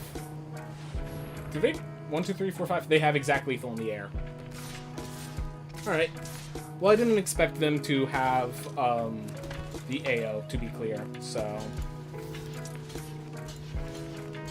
Unfortunate. Okay, so mono white aggro is still sucky for us. We died because they flew in the air, not because we didn't have the board. I want to note that. We died because they flew in the air over our heads, not because we didn't have the board. That being said, we run out of cards, and then we have nothing, so the...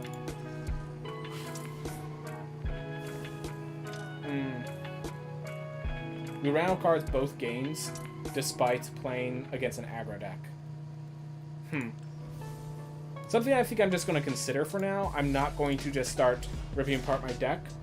That being said, I think the fact that that's mono white and mono green's game plan, I think adding additional anti-cognitions, additional essence captures, are a viable decision. And yeah, having an essence capture, having a +1/+1 counter would have made those blocks easier. Yeah, they just happen to have, what was it, 12? Yeah, they had 11 power of flyers on board, and that's not going to be too common, I don't think. Like, I guess AO, they could have in their sideboard for whenever they play against people that can't deal with AO through exile. So yeah, I do think that in the future, turning this deck into Bant with just all the white removal cards is going to have to be a solution. But I do want to keep this Simic for as long as I can. All right. Well, Keith. First one was a bad hand for me. The second one was me not having solutions for the matchup properly. Alright. So I hate mulliganing. And we have 2 scries. So I'm actually going to keep this. If they're an aggro deck, we are in a lot of trouble. But if they're not, I'm going to make the first one green. Alright. I'm going to scry into solutions. That is not a solution, that is a land. Next turn I haul, Oglor. Ooh, better plan. Haul, Bamboo Groves. I don't want to get that countered, so...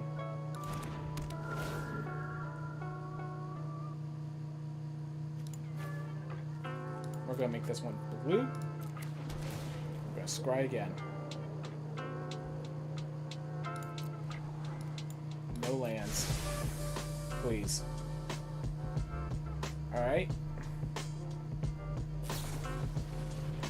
Yeah, I just didn't want to play into like a Jawari Disruption, because this just too consistently will run Jawari Disruptions and things of that nature. So I just didn't want to deal with it. Oh, Storm Giants, hopefully good enough. They liked what they had on top. And they have all the rare lands for fixing. So we do have to recognize that this is a player that knows what they're doing and knows what deck they want to play. Maybe they don't know what they're doing. Maybe they don't know what they're doing.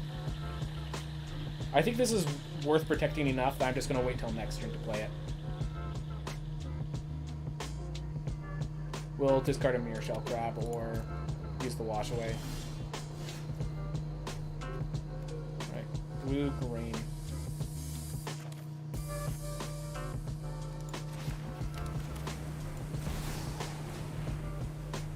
There we are. Oof. I'm still playing the 230 deck guy in best of 1. I think he's timing out on purpose now since he's going to lose. Oh, I hate that. I hate that. Alright, they chose not to counter it. They're planning to kill it. Or Memory Deluge. I think I let them have card draw. Yeah. I'm going to let them have card draw. I'm not going to let them counter my Oglor. Or kill my Oglor, is the plan.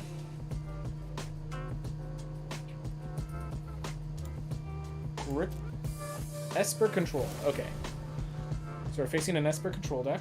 So the Test of Talents will probably want to come in. The other Malevolent Hermits.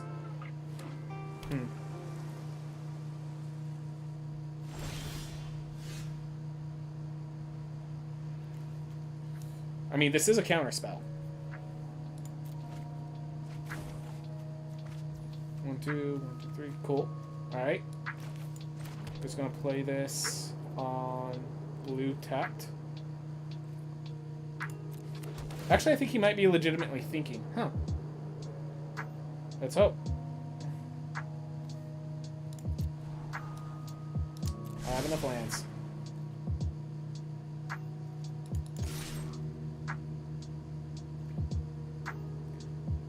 I have an army of counter spells if you'd like to try to stop this.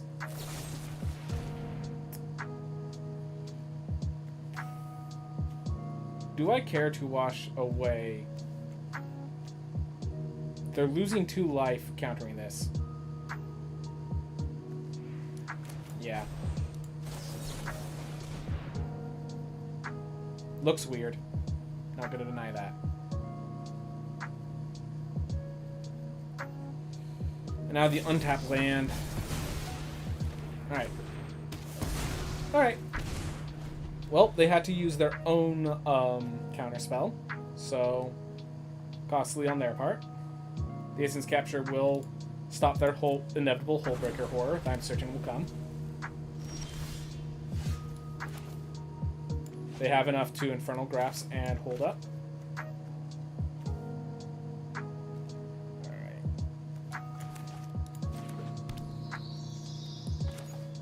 Good Mirror Shell. I don't want to play a 5/7 right now.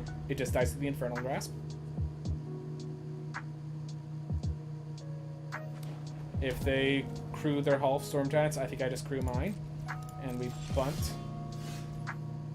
Alright. Do I want to play Presidio? I think I play it as a kill for the Hall of Storm Giants. Alright. Now I have to draw some engine power. Because right now we're just staring at each other.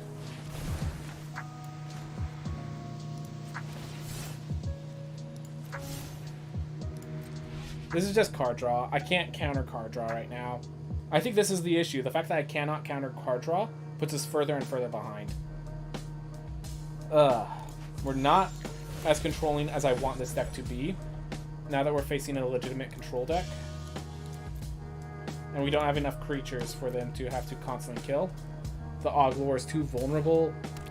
It's just a bunch of things of that nature. Alright.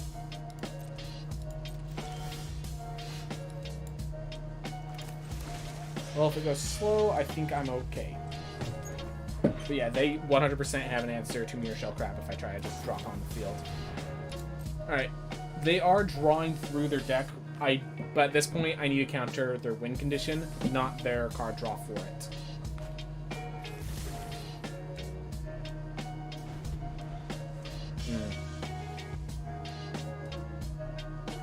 These two make a nice little synergy combo.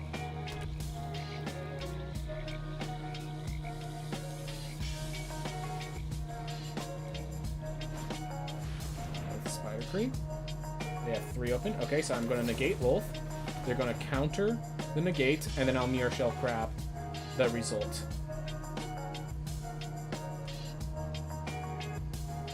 But yeah, I think this is the problem. I don't have card draw, which is just completely disabling me, basically.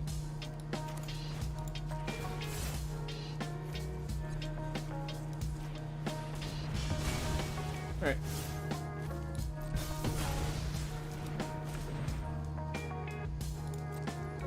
I think this is actually where I Boseiju and destroy their Hall of Storm Giants.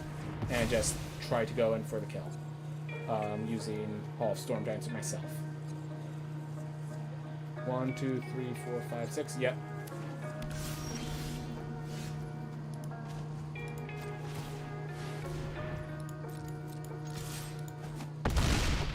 I think this is a bad plan in the long run, but I think for right now, I don't have a better plan. They played a demonic bargain. Unfortunately, Battle of Wits does not exist in the format yet, but... Oh, that's great. Alright.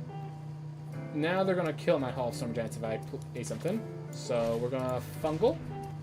Just tell them, hey, here's a 1-mana creature. You want to kill it? Nope. Alright, that's going to be a threat in 3 turns, and you know it.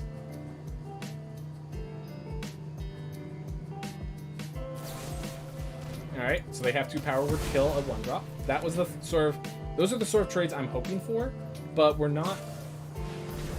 I think, yeah, we're not drawing enough engine to actually challenge the control decks, which is an issue. Divide by 0 is supposed to be getting me my engine. The Teaching of Archaics helps in these situations where I'm staring down 1,000 cards. Alright.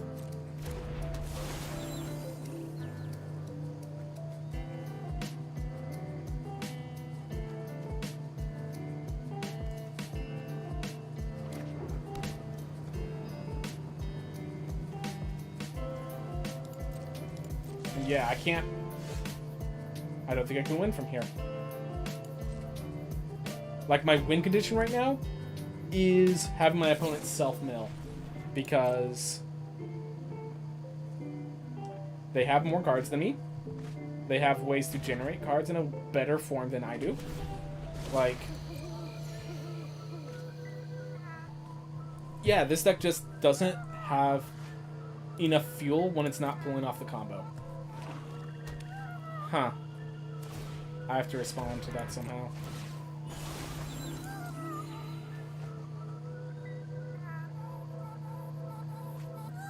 One, two, three. 1, 2, 3. Alright.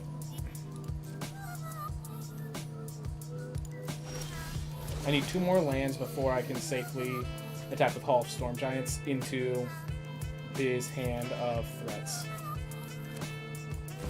But Oglor can be dropped without much concern.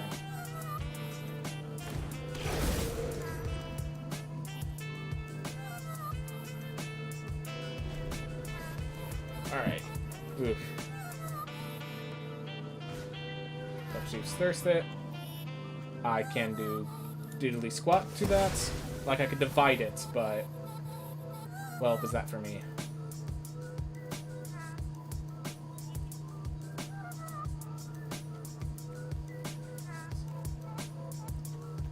They have 12 mana on board. Yeah, if I play the crab, they just counterspell it, or they just kill spell. The ward 3 is not enough.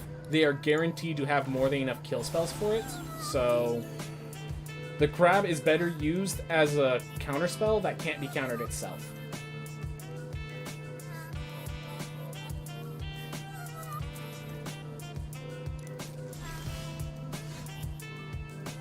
Alright. Well, Quandrix command, but a little late.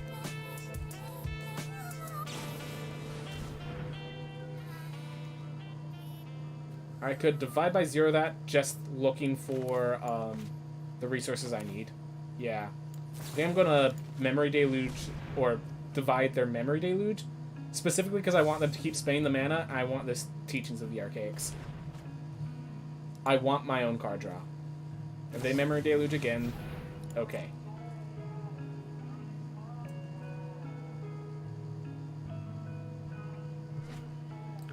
But I need the Teachings of Archaics. Oof. But yeah, we've just gone to the super, super late game, and I don't really have a response. I just need to hope that I can respond to whatever their win condition is, whatever it may be. Which is often Hullbreaker Horror, in which I have an Essence Capture and a Mirror Shell Crab to respond to. With.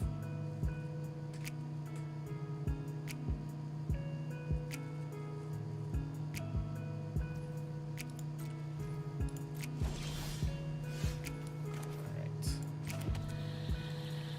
2, 3, 4, 5, 6, 7.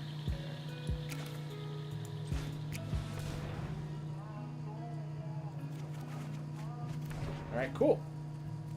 Awesome. Now I can, and the best part about these guys is I can hold them up as abilities.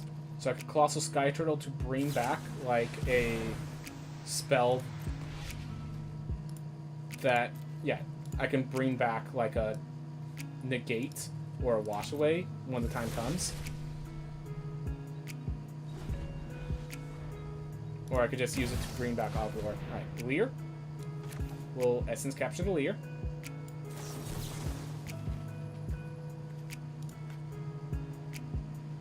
Oh, submit 0 for the creatures. Alright, cool. Cool. Sworn the Mirthless. We have 3 mana left up. Okay. Can't respond to that one effectively. No cost is too great to quell my people's savagery. I could bounce that, and I could shuffle 3 cards. But I'll do that on another turn.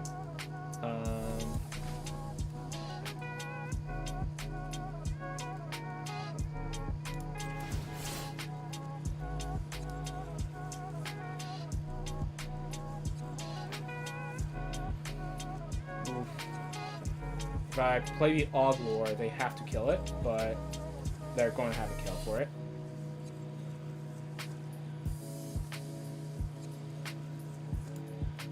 Yeah, I'm going to go for the Oglor anyways.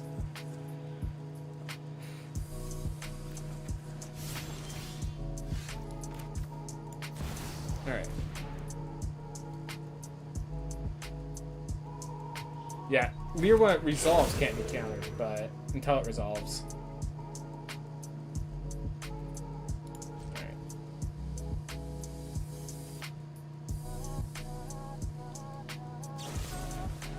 Target creature. When I tapped out, I can discard crab.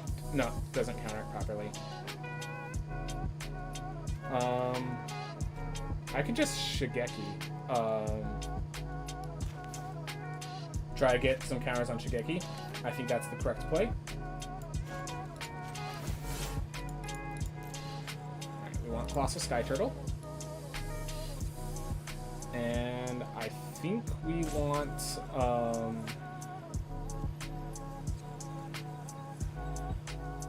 sort of bounce effect, if I can help it.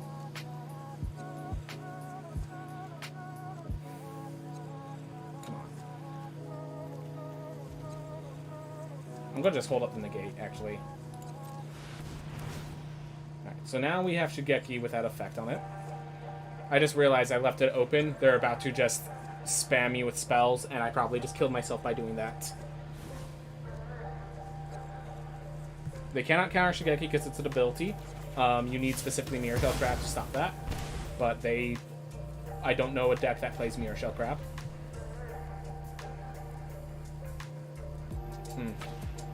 Yep, they just developed Professor Onyx, and I am now dead. I'm pretty sure.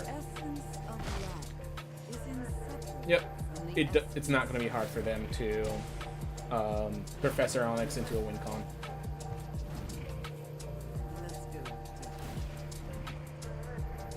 Alright. And that's probably a Hullbreaker Horror on the top of their deck if they were adamant about not playing it.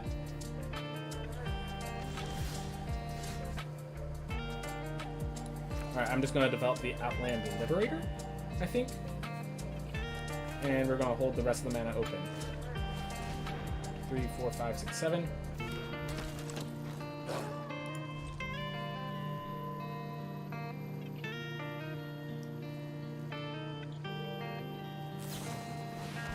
Hullbreaker Horror. That's what I was expecting. Alright. I can, yeah, I think this is where the Mirror Shell Crab comes down, finally.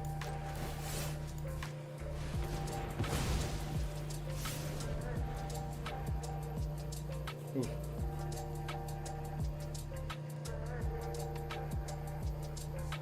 So the question is, how many Hullbreaker Horrors do they have?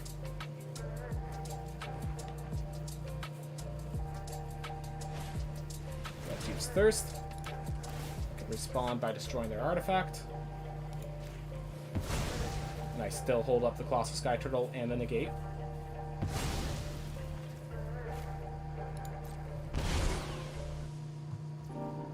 Might actually be good not to develop creatures that allow them to respond, basically.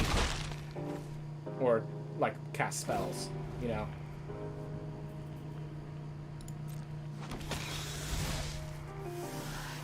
You fight for me now. Alright, 7. We're still fine for now. I have impeccable style.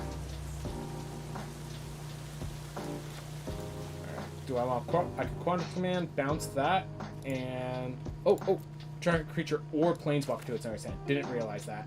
Perfect. All right. So this forces them to have to respond. Jeez, that kicks. This is a good card to bring back.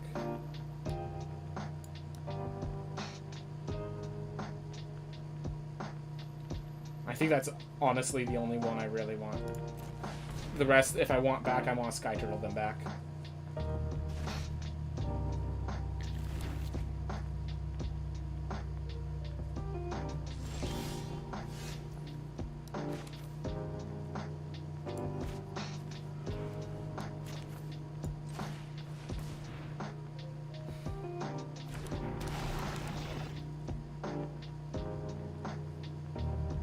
Alright.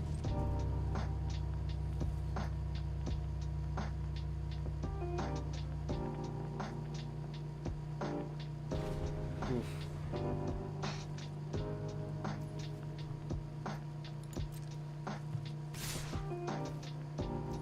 I could 1, 2, 3, 1, 2, 3, 4, 5.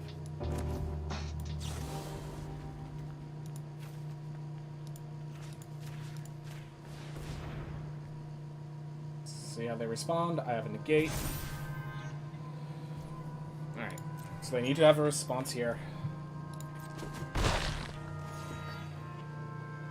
They're actually running out of cards, which is a funny thing. How much of their clock do they have left? 17 minutes to 21 minutes. Cool. So here's the thing. We have to play 3 games, and they're running out of clock. We might actually time them out, honestly.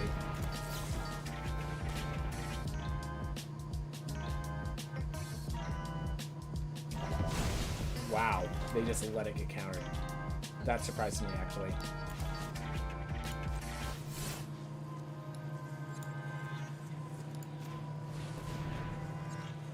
They have no creature lands? Nope. 1, 2, 2, 3. I get to bring back 3 cards if I'd like.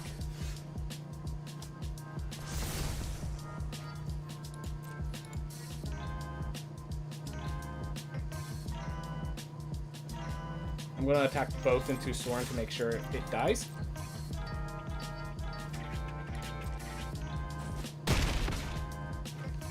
Without me, we're all doomed.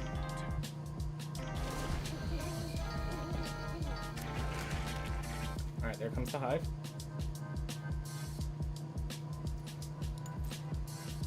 I mean, if they play nothing worth responding to, I will just Shigeki to bring back everything, you know? Shadow's Verdict. Let's see, exile. So I could divide by 0, and then I could still bring back 2, I think. This is just creatures, right?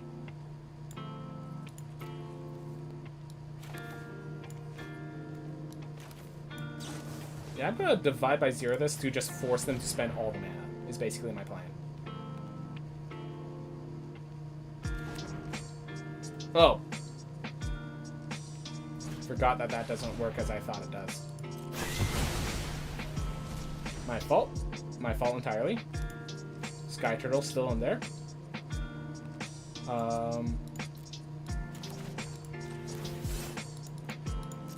We're gonna bring back Sky Turtle. And we're gonna bring back Boseiju, I think. Oh, Boseiju's legendary. Alright. And we're gonna bring back Quandrix Command, I think.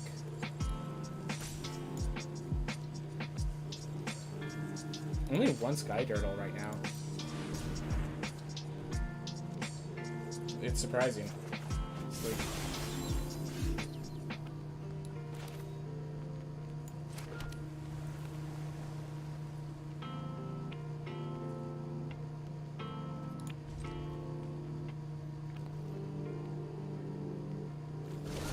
Alright, 6 cards left in deck.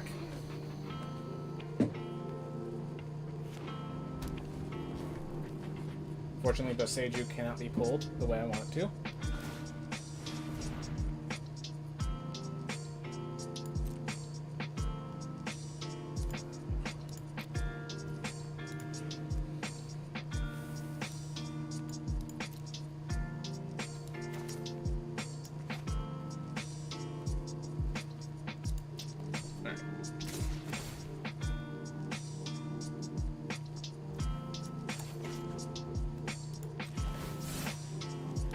Respond by bringing back Shigeki.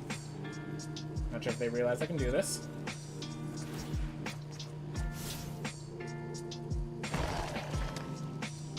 Then 1, 2, 2. I could bring back 2 cards, or I could just Quandrix Command.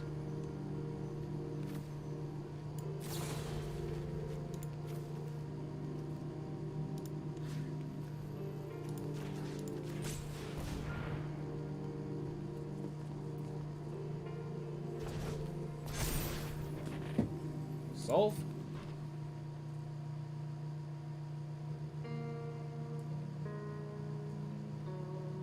And it looks like self-mill is going to be them self-milling themselves is how I'm going to be winning this game, I think.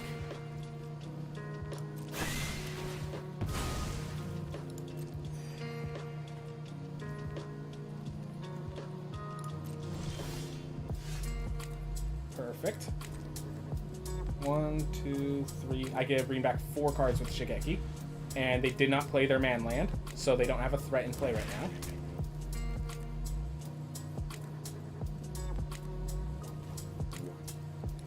Self-milling is in always a positive for me.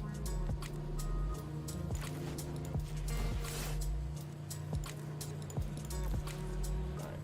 Colossal, Wandrix, negate, and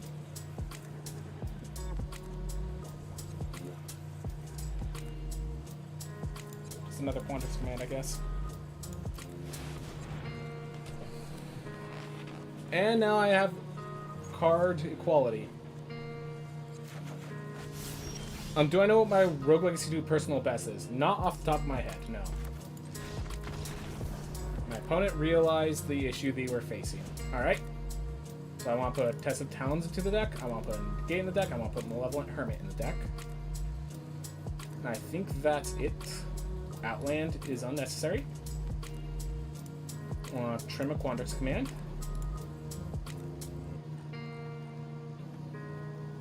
And I think I want to trim an Ogmore or a Death Bonnet. I think the Death Bonnet, actually.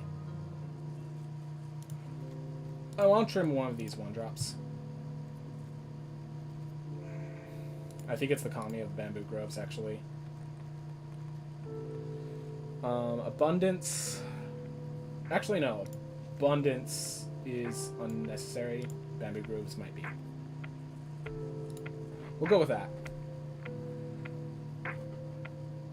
I should have pulled out the Essence Capture, probably. Alright. So now we actually have an alternate strategy. Our opponent only has 15 minutes in their dock. They used half of their entire time dock. So we're going to be trying to time them out as well. Is another possibility. First, I mean, this is a very threatening hand if it could get off the ground.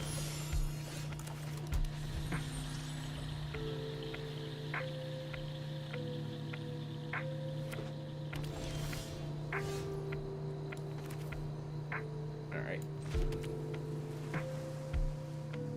I think we start with Weaver, or... I'm trying to decide if I start with Weaver or the Shigeki. I'm going to start with the Weaver.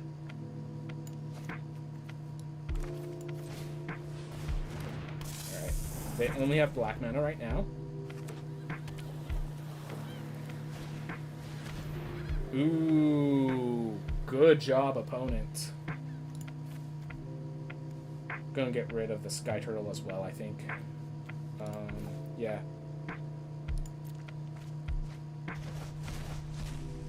Changing strategies now. We're going to put this for green, but leave it untapped. Going to hold up a Malevolent Hermit now. Alright, so now we can counterspell your kills. We're not dealing with Sorin.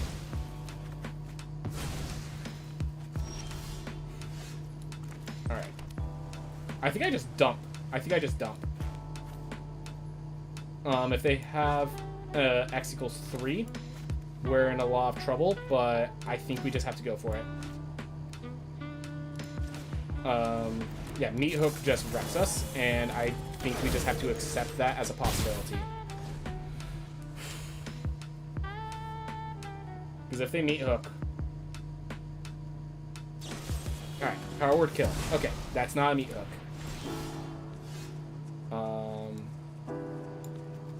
Let's Mirror Shell Crab to the grave.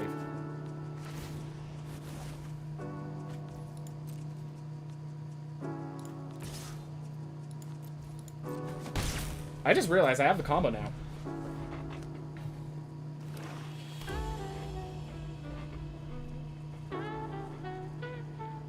I have a Weaver of Harmony in play. I have a Colossal Sky Turtle in my hand. That's all their mana. Perfect.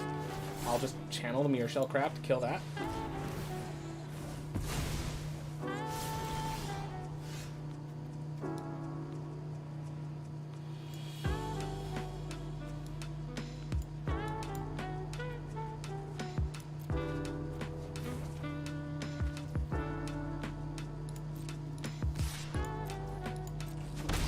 I'm gonna hold up because Sky Turtle is a win condition for me. So I'm going to actually hold that up. Alright.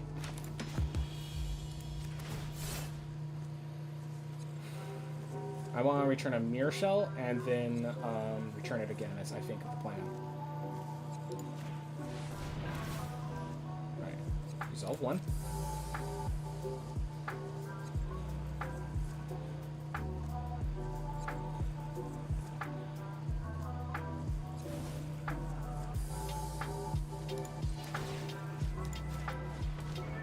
Sky Turtle back to my hand as well. And now we're going to make a bunch of 2/2 zombies. We're going to have this Sky Turtle ready. And we'll see how many... Do these trigger or do they all get exiled at once? Okay. Well, we at least get an army of zombies. 8, 9, 10, 11. Alright. Not lethal just yet.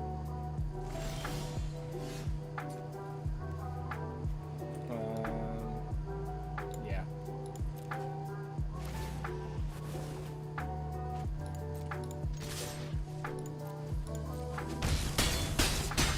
So now they have to meat hook. And yeah, this deck can function on 4 lands. This is the other win condition. Alright. Do I want more triggers, or do I want, so let's see, their battles gain 6 life.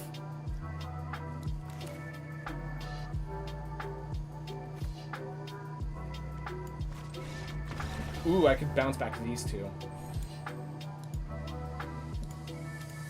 They just decided it was not worth the process. Alright, so we won against the control deck in the weirdest way.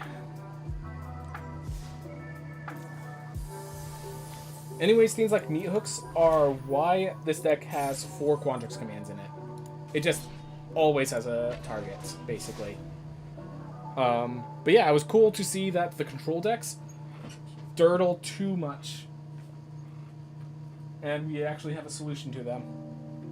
That was actually really nice to see. And then I could have, after realizing they had the go blanks, I could have sideboarded the Orvars in. And remember, we have the Test of Talent. If I hit that, I could have eaten up all their go blanks. Alright. So I should also note that our opponents have decided who goes first each and every time.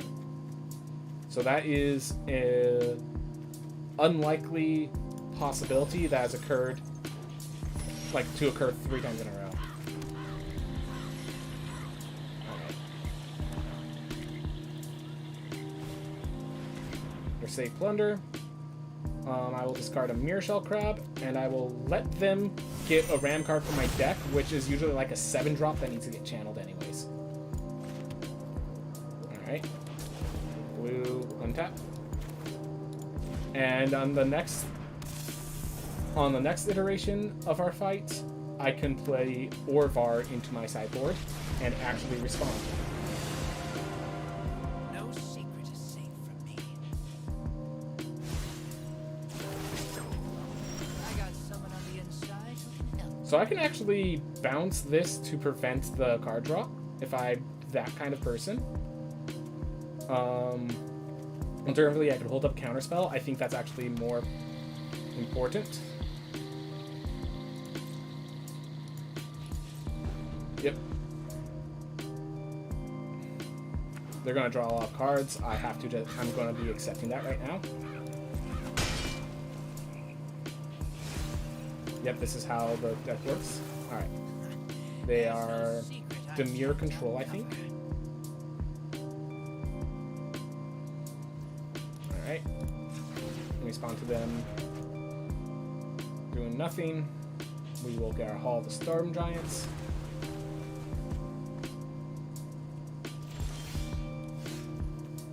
Alright. I'm going to play Shigeki once more. And now I hold up the Wash Away. And the Mirror Shell Crab. And the Colossal Sky Turtle. It's quite a hold up. Oof. Alright. In Beautiful Bond. They draw 2 cards, and they start losing life. Yep. So this is the deck. They're going to be drawing a ton of cards.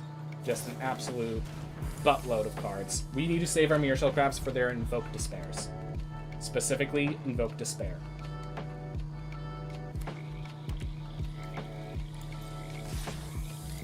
Yep.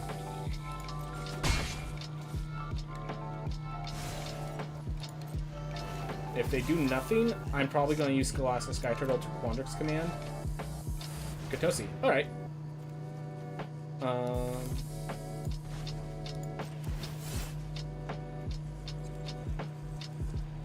Imagine if I accidentally countered them losing a life for playing it. How sad would that have been?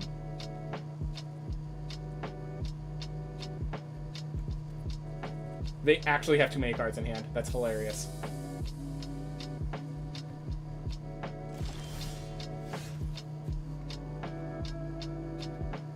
Two, 3, 4, 5. I get hold up Wash Away and the Shigeki. If I play it untapped, I get hold up 3 mana. Okay, I actually like that a lot. So I'm gonna play this on green. Untapped. And I'm actually gonna just say go. So I can Colossal Sky Turtle back Quandrix Command, and then sink my teeth into that.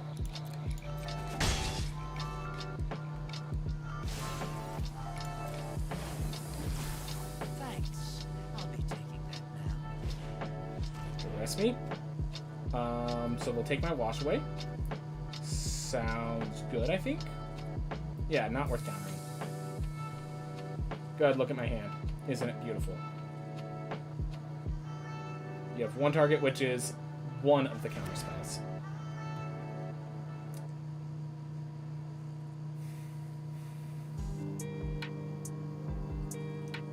What else are you doing with your turn?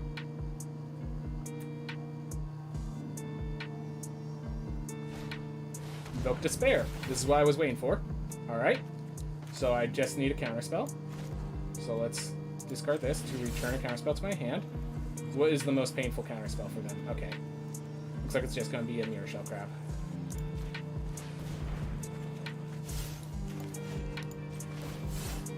Invoke Despair itself.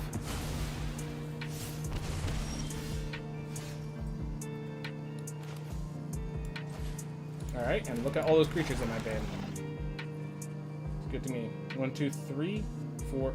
I could have played the land and used Hall of Storm Dance to just kill Kaido.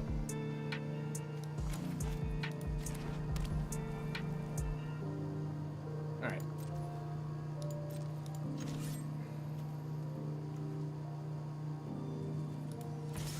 I'm gonna attack you. You're losing enough health.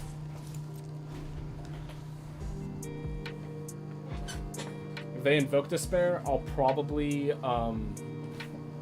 use my Shigeki to bring back the negate, but then I lose out all of my cards. I might use it to just 1, 2. Now this is a juicy secret. Alright, so they just discard their Meat Hook. Alright. So I lose both my creatures and 2 life, and they draw a card. Or I can negate it. Or I could just bring back my Sky Turtle and my Quandrix Command and deal with them later. An enchantment. Yep, there we are. And as clean as they might have thought it would be. Alright, let's get the Sky Turtle. And let's get the Quandrix Command.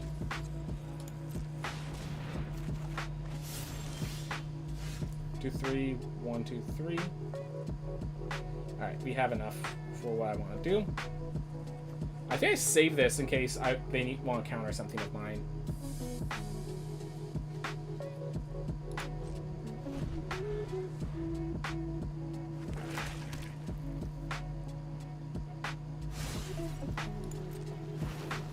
I'm scared to attack because now I have Hall of Storm Giants active.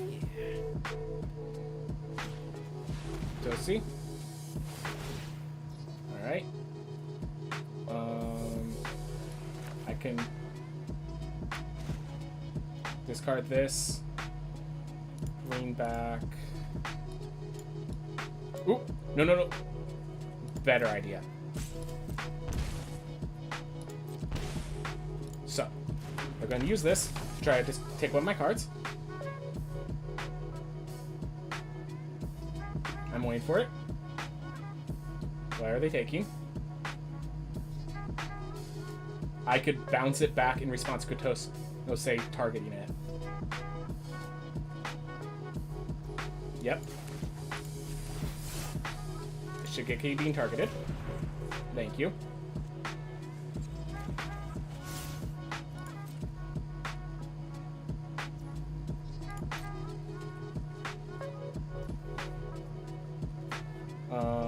Do I want Quandrix Command bounce Kotose? Do I want to... If I do, I'll shuffle back. Not really much I want to shuffle back, actually. One, two, three cards. Sweet.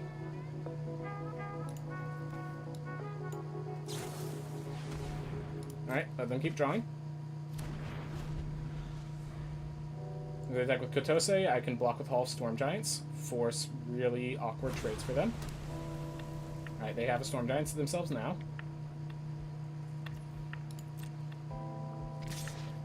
Okay. I think I'll take 4 this time, and then I could Shigeki back a bunch of resources.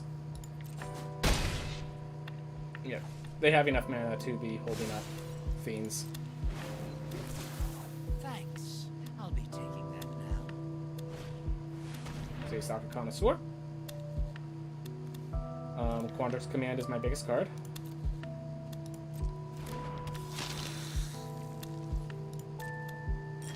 There you go.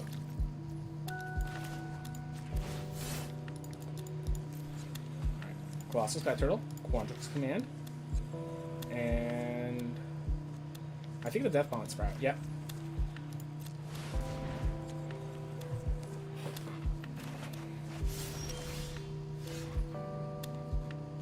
Alright, so we could Quandrix Command that back into their hand.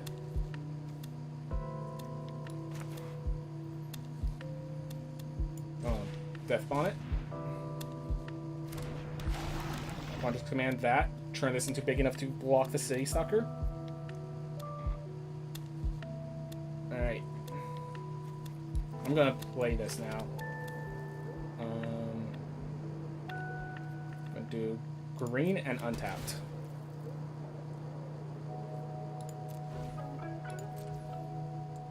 Oh, I just need to do this now. I just realized.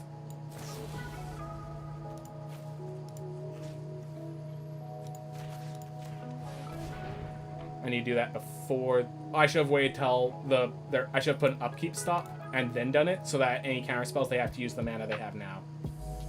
This is a mistake.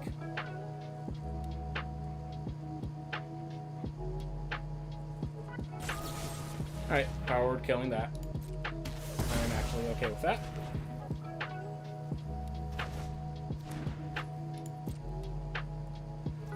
And now our lack of resources are starting to eat into us in a very sad way. I can negate. Nah, not work. I won't let Kamigawa fail. Yeah, just having that 4/4 alone is enough to put me into issues. Alright.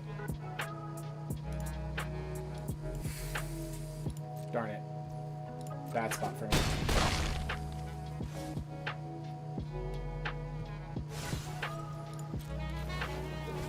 Yeah. Without Oglor, this deck is not functioning, which means I just need to I need to put 4 copies of Oglor into this deck. That has to be a thing now. From now on. Yeah. I needed you 6 turns ago.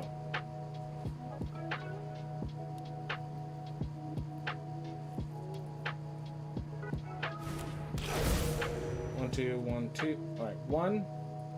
Alright. I have enough to survive with Shigeki. using Shigeki, to be precise. Fading Hope.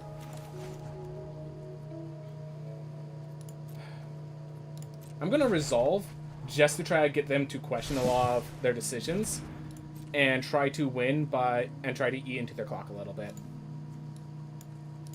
Alright, I now know how their deck works. And I now know about my deck, that I just need to play 4 Oglors, and then I could just sideboard out the Oglors in a matchup where that doesn't matter. Let's see, Plunder. Alright.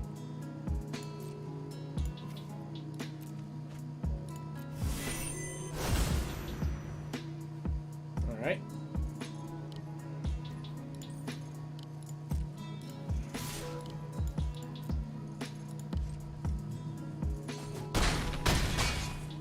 There we go.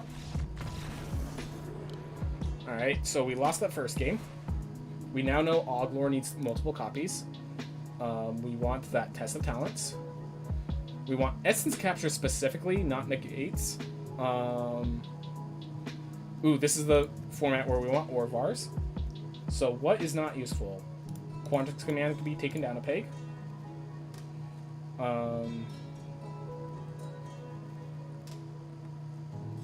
Outland Liberator can be talked out. I think the Gate is actually worse than the second Malevolent Hermit. Oop. Too many.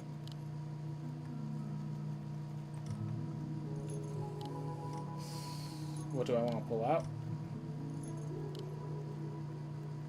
Inscription?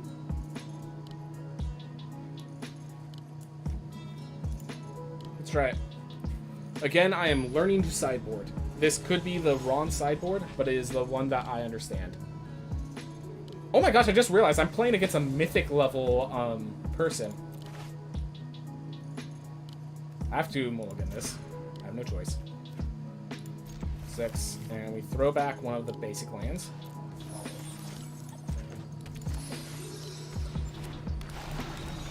Alright.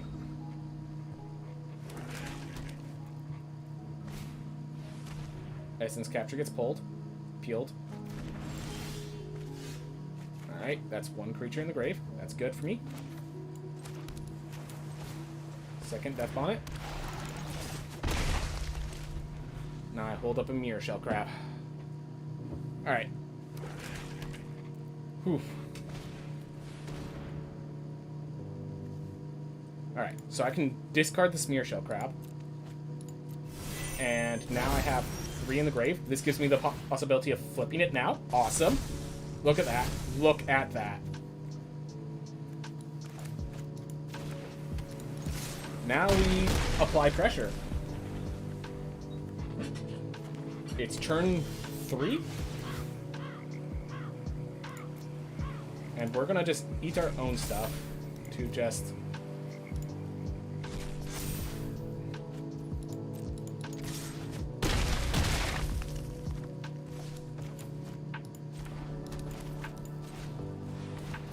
And our hand's gone. Alright.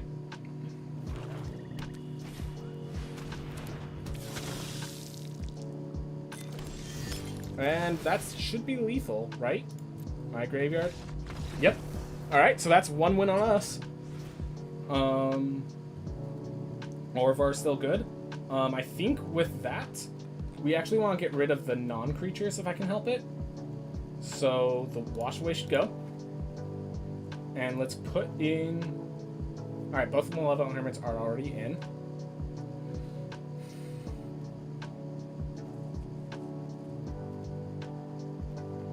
I think the Quandrix Command leave it. No.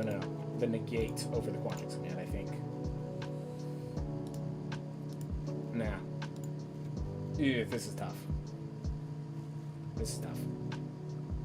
Alright, we're going with it.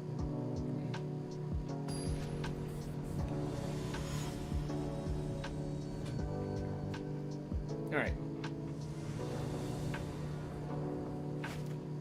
There we go. Because I go second for second Crossroads on green's going to allow us to play Death Bonnet immediately.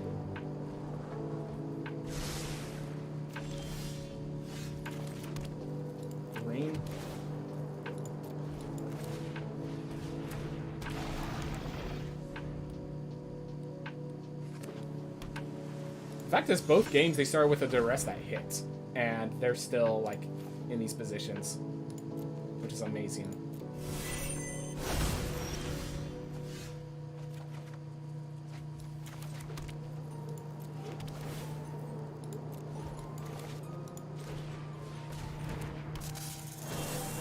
If they plunder me again, I get a graveyard big enough for Death Bonnet.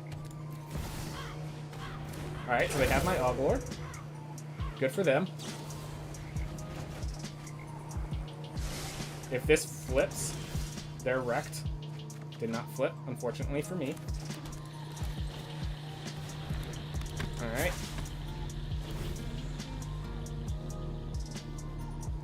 Yeah, they're not going to be able to use my Oglor in any prominent way.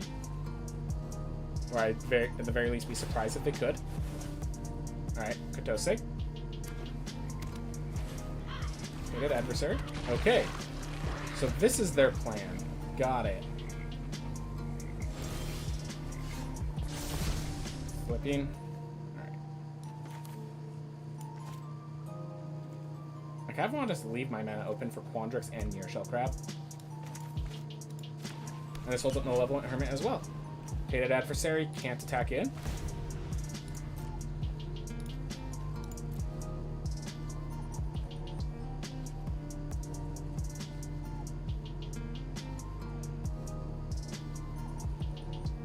If they spend their mana inappropriately, I might just Quandrix command them. Alright. And they say Plunder they decide was not valuable.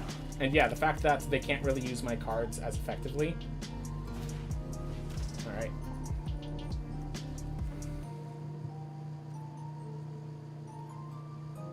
Unfortunate. Very unfortunate.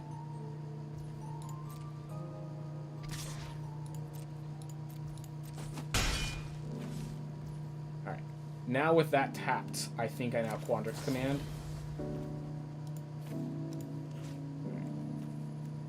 I think I return the Oglor to their hand, so they can't block. And they can't loot properly as either.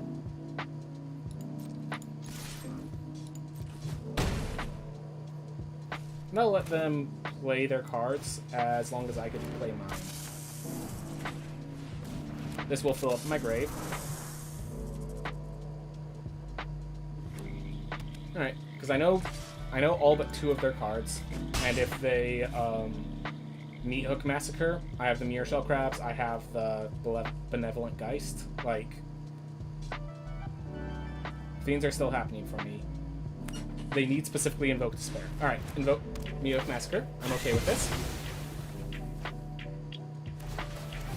Because now I have the Benevolent Geist.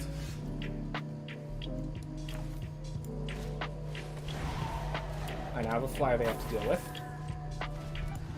Next turn, and I hold up the Nearshell Crabs and the Kami of Bamboo Groves. Alright.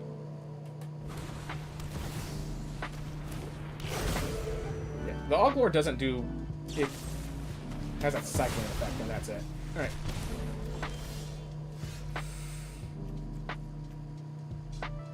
Next turn, after a Kami for lands. Or a Kami for lands, and... No. 1, 2, 3... 1, 2, 3, 4, 5. Alright. We want to be able to counterspell and invoke Despair. Alright, that is no longer an option. Oh, hold up. They have 3 mana open exactly. I'm not sure how they predicted that I have double Nearshell Crab in my hand. But they did. And if they're going to play around it, I am going to need to discard these Nearshell Crabs to it. Alright.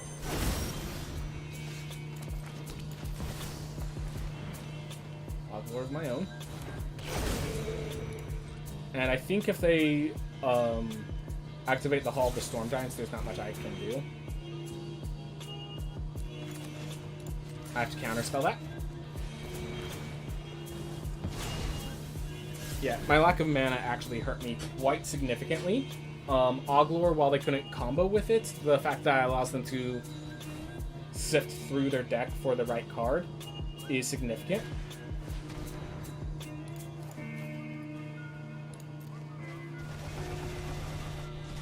That should give me at least one zombie. And one zombie might be enough to win this race, as absurd as it sounds.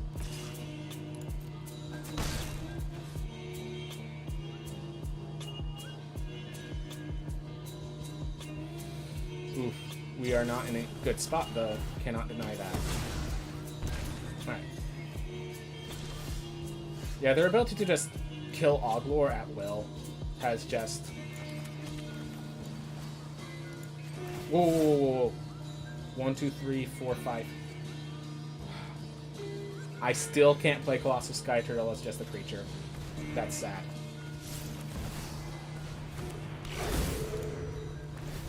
Alright. I think they managed to win this game. Congratulations, Moonwalker. We now know we pump Oglor.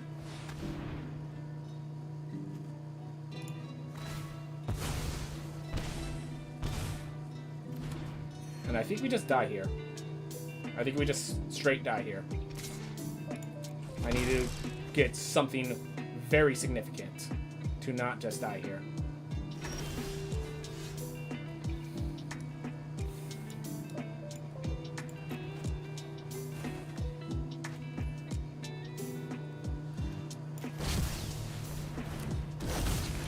I mean, if they have nothing.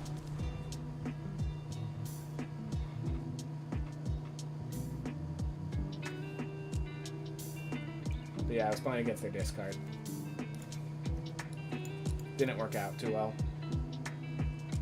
It should work in theory. I just... By the time I drew it, the game was over.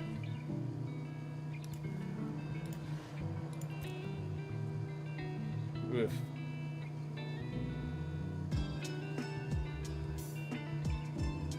Do they realize they have all the Storm Giants? Oh, they don't need it because they have Tainted Adversary. Yeah, so in case you're wondering, these decaying zombies, when they die, the Tainted Adversary is going to die. So, that is game.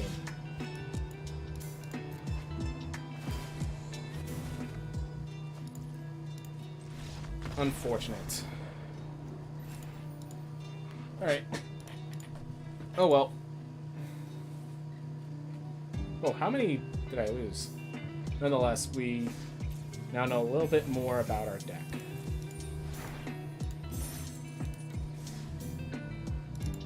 So I am willing to craft a Mythic to make this deck work more. So we're going with 4. And I never got to see my Divide by Zeros, and by the time it did, it's too late. I think I actually will want to replace the Divide by Zeros with actual spells. That's my guess, at least. We're going to try just -1 Quandrix command for now, but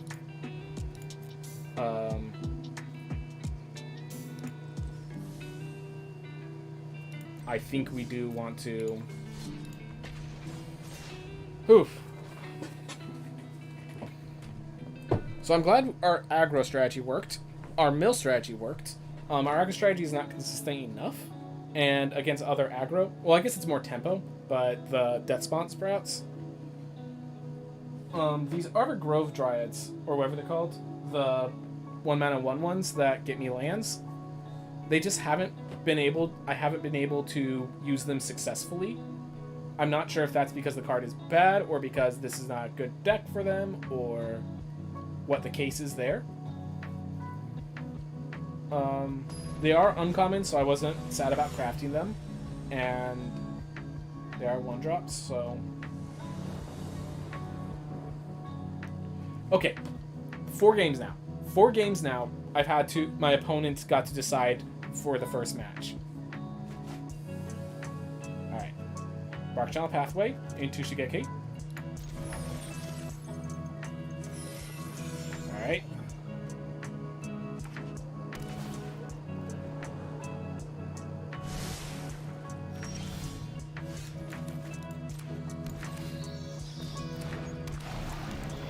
Then I haul Shigeki. I just realized. Okay.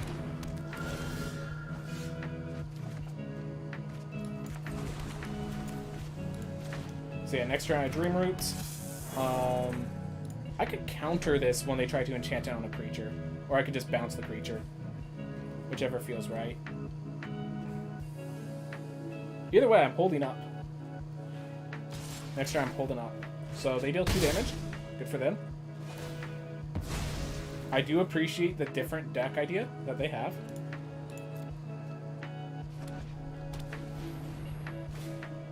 Clarion Spirit.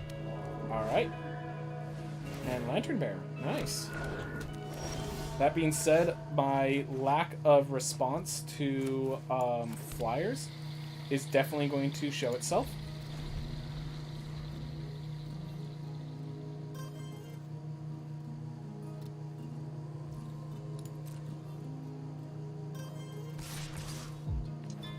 Yep.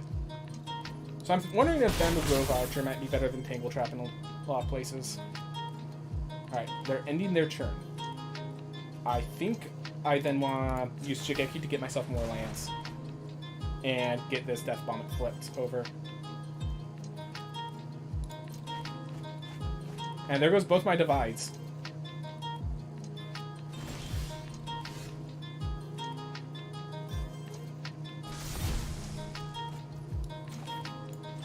Alright. Yeah, I'm going to do the Quandrix command on another date. This is blue. Geist Light Snare it.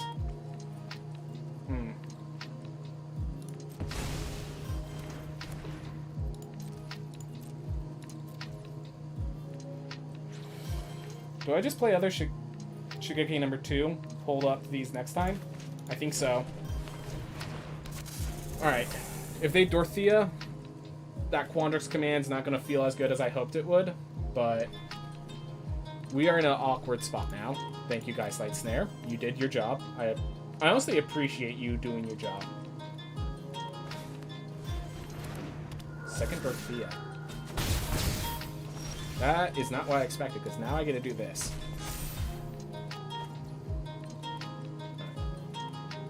Blue, blue.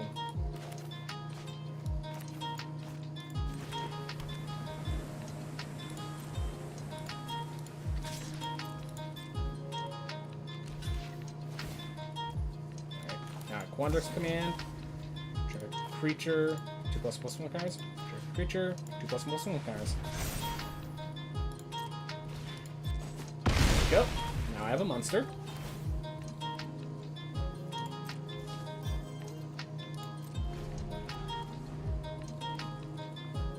I just realized now they put the Dorothea on a creature, and I can't essence capture it properly.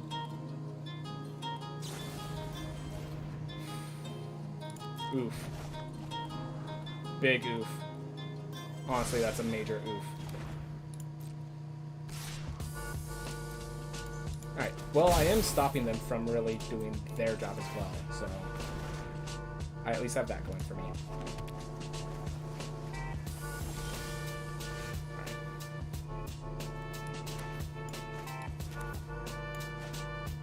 1, 2, 3, 4, 5, 6. I could... What am I even bringing back if I bring that back? The Divide by Zeros? The Sky Turtle. I can develop a Sky Turtle. But I think I need the Malevolent Hermit down now.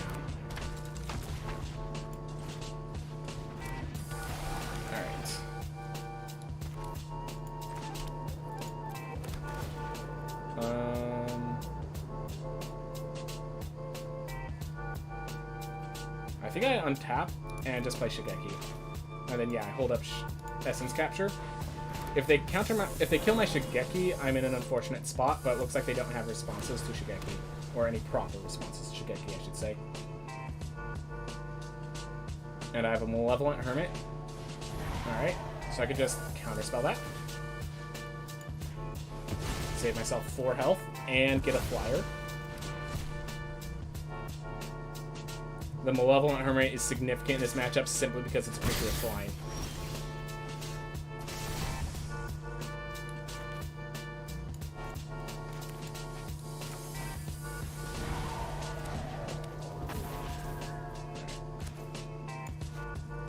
Yeah, it's time I put a little green in. Scry with this one. Don't need the land. Unless, of course, I activate Shigeki, but I'm not sure I will. It might be Essence Capturing. Might be Otawari. Alright. And it looks like we're actually on lockdown. Or at least a significant lock.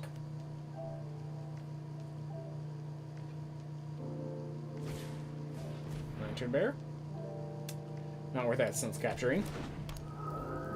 I'm gonna war a creature bigger than Benevolent Geist. Fading Hope that. Alright, so that goes back in hand. Okay. That's a little annoying. But now I have another Malevolent Hermit.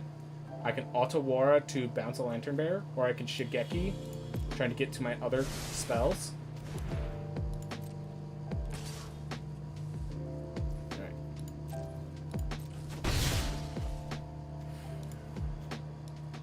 I can pull some significant stuff out with that, with Shigeki, so...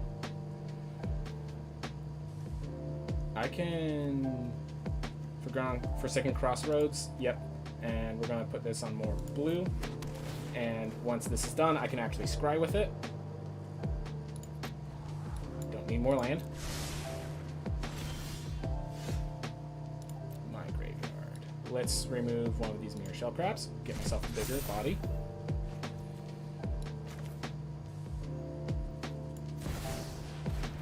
Finally. And I'm happy using Otawara just to prevent 1 damage.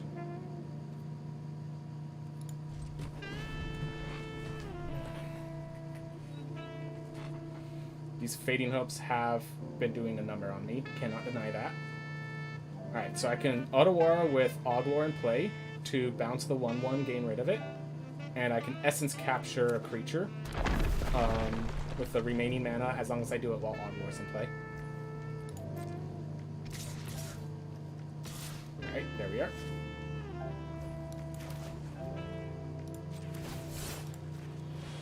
What's that? Take 1 point of damage. Essence Capture, and make Oglor bigger.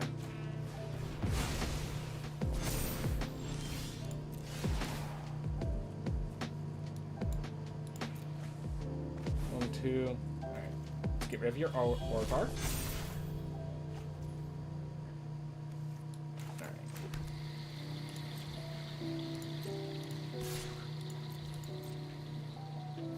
Perfect. One, two, one, two. Okay, 1, 2, 1, 2, 3, 4.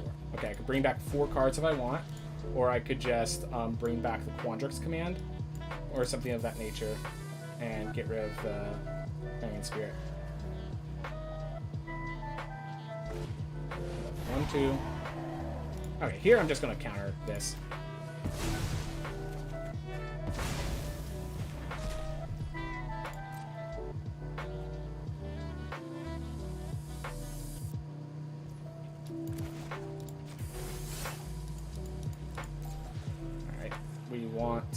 The Inscription of Abundance. We want this Colossal Sky Turtle, and we want Quandrix Command.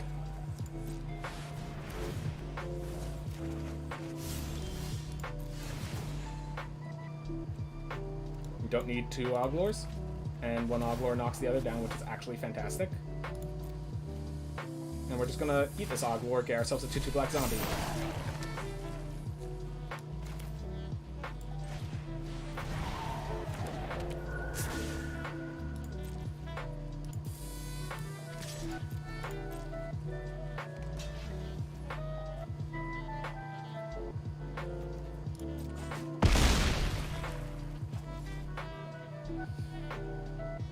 One, 2, 3, 4, 5, 6, 7. Alright, I'm gonna Outland Liberator, holding up Quandrix Command or Inscription of Abundance, whichever feels better.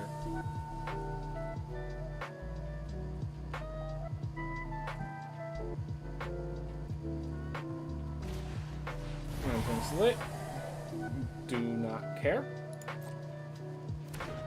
They attack with it. I'm just gonna try Inscription of Abundance. And this can't be countered, so... target player gains life, and target creature I control, and target creature I don't control. There we are. And that because of all those different targets, if they counter one effect, they can't counter the others. Like they need to kill both Death Bonnet and Benevolent. This thing is immune to a counterspell thanks to Benevolent Geist. Alright. The Inscription felt great. The Liberator seemed unnecessary. Hermit felt fantastic. Negate, no. And these two don't really seem too necessary. Wash away for another Essence Capture, I think.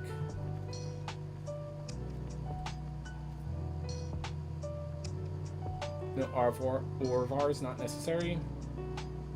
Yeah, let's try it. Alright. Via my Tropher.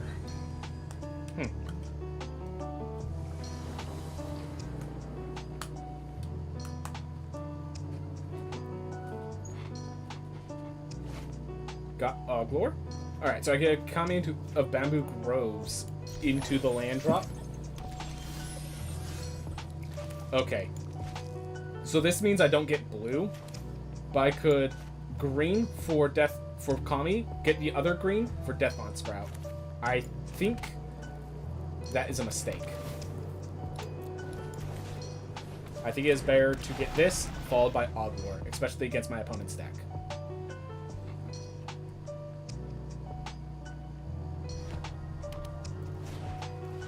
Yep.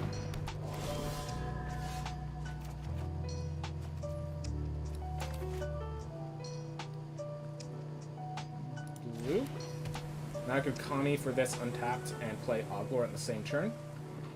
I think I'm going to end up using this Kami of Bamboo Groves for just more lands in my hand. Honestly. Second Oglor in case something happens to this one. Which it just happened. Perfect.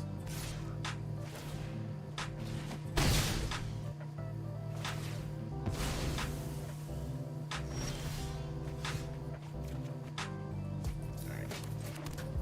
Blue. This one we're playing untapped. Whoa, whoa, whoa, whoa, whoa.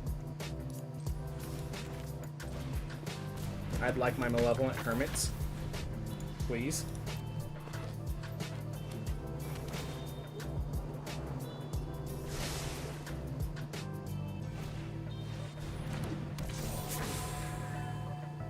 That hurts.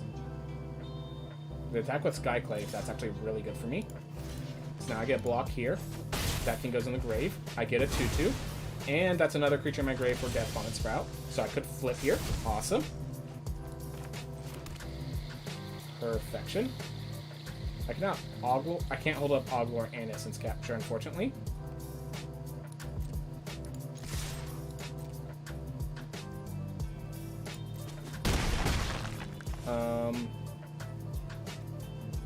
I think I should Geki and hold up Essence Capture.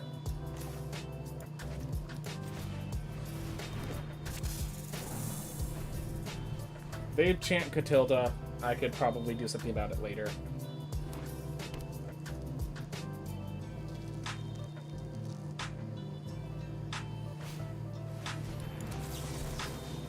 And the one creature I want to be this illusion to make it even harder to deal with.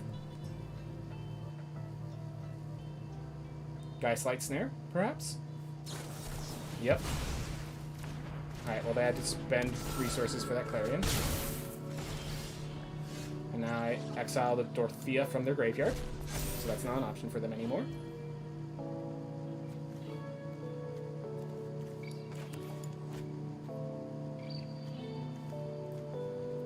I can discard this to get lands to play Oglor. Not how I want to do it, but might be the play. Let's start with this.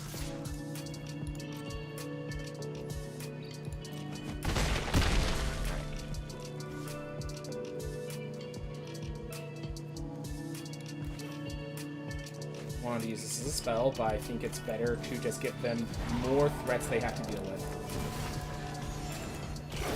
we are. Yeah, these colonies of the Bamboo Groves. Maybe if I get them early on an aggro deck, and that lets me ramp into the 3-mana spells, that will be more significant. But I think I've dumped so many 3-mana spells, I don't actually... That might actually be the issue. I dumped so many 3-mana spells, it doesn't really ramp into anything significant anymore.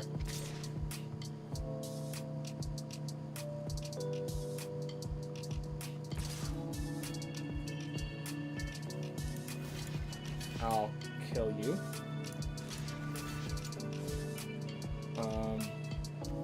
If they put it on there, I have to believe they have something if they're doing this.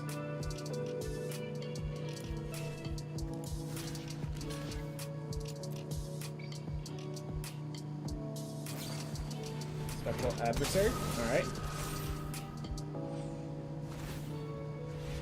Are they phasing out? I think whatever they phase out doesn't matter because of the way I blocked.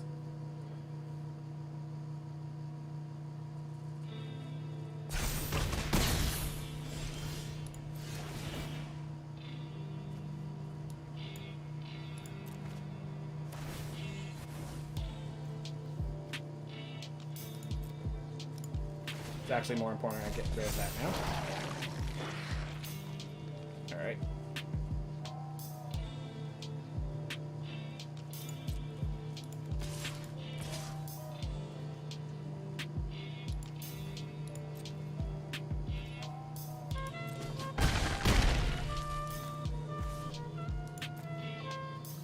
Is there anything here? No, not enough to justify not doing this.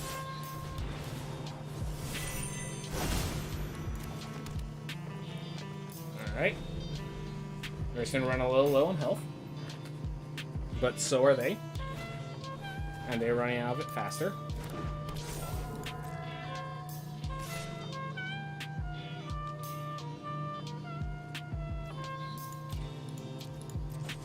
Yep.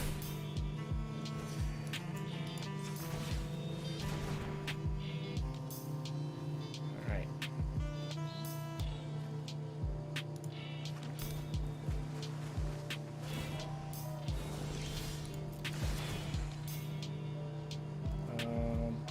I want that Sky Turtle in hand. And this wants to exile this Kami of Bamboo Groves, get myself another 2/2.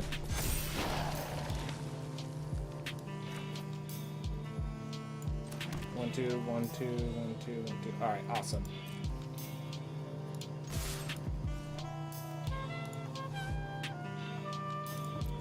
Alright, threatening 10 damage. That's it. Okay.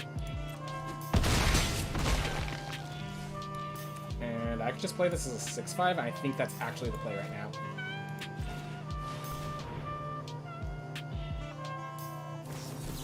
Alright, forces a Guided Light Snare at least. And then the Shigekis are going to be some pressure. Alright. I'm not dead yet, but we are not in a good spot. Can't deny that. If they attack with all, I'm pretty sure they die. So they have to leave at least one back. If they attack with Spectral Adversary, I block and kill it. So I think they attack with Clarion Spirit and Catilda, and then chump with Clarion Spirit. And if I have a response, which I actually have a Shigeki into, do I have a Quandrix command in here, or Divide by 0? Alright. This current Shigeki for the Divide by 0 will be the lethal if they attack in at all, I'm pretty sure. They attack in with more than one creature. If they only attack with one, it's a lot safer for me to swing back.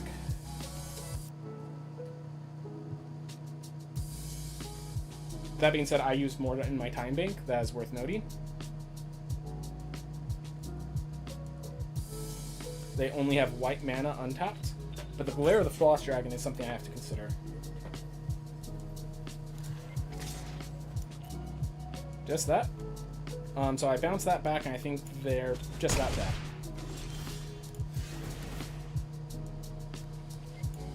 Perfection. This one I'm just actually getting rid of the Skyblade, so I don't have to deal with it. Creature. 2+1 more. Trigger creature.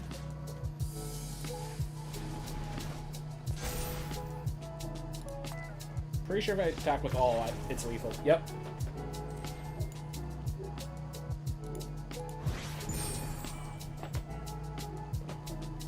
All doing well. I'm starting to think I take out the divide by zeros for fading hopes and go for more like value-oriented play.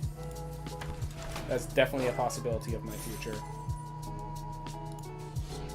One more game, and then I think, yeah, once I play one more game, I think I'm going to be enough mentally exhausted that I need to call it quits for the night.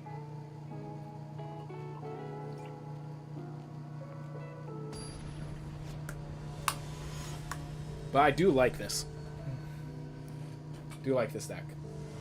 First dude, 0-2. I'm pretty sure we never got the option of play or mull first for the first game. Every single first game. We have Oglor. All we need to do is draw lands.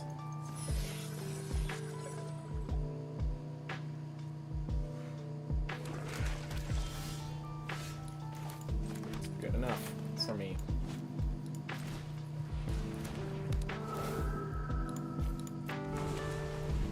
Alright. So I think we Oglor first and force them to kill it.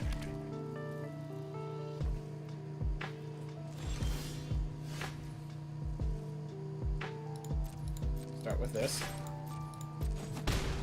Now, with two Weavers, I think we start with Weaver Harmony first. That was a mistake. I forgot County of Bamboo Groves is an enchantment creature. Oh well. Oh well.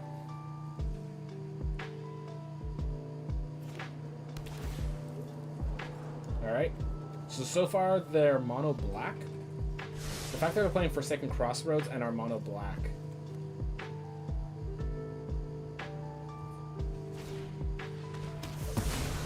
So we're assuming they're not what they first appear to be. Alright.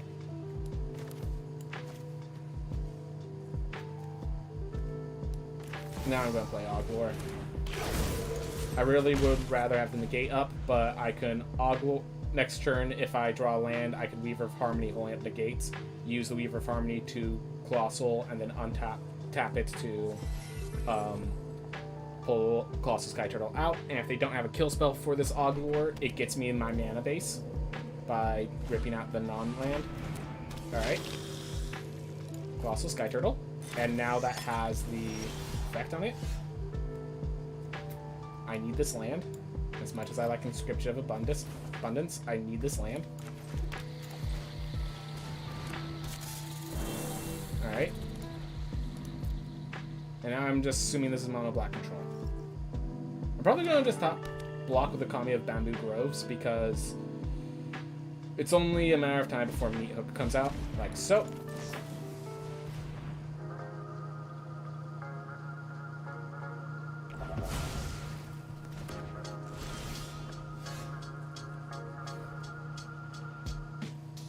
Yeah, I discard the Mirror Shell. Awesome. I'll just leave that up. Next turn I could Colossal Sky Turtle, bring back the Colossal Sky Turtle, and use the Weaver of Harmony untapped to bring back Colossal Sky Turtle. And this will make me a bunch of zombie tokens. Invoke Despair. So creature enchantment.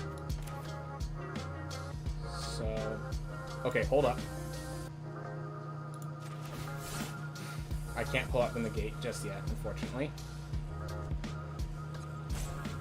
Alright, we're gonna bring in the 2/2 black zombie, which we can sacrifice. Okay, I like that.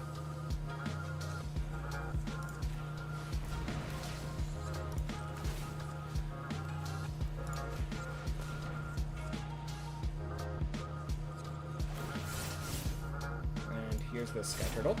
So we get two 2/2 black zombie creature tokens.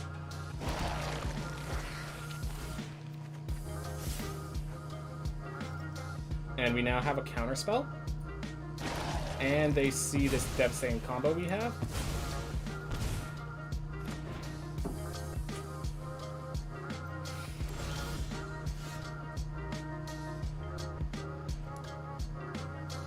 I'm gonna keep the other mirror shell, I think.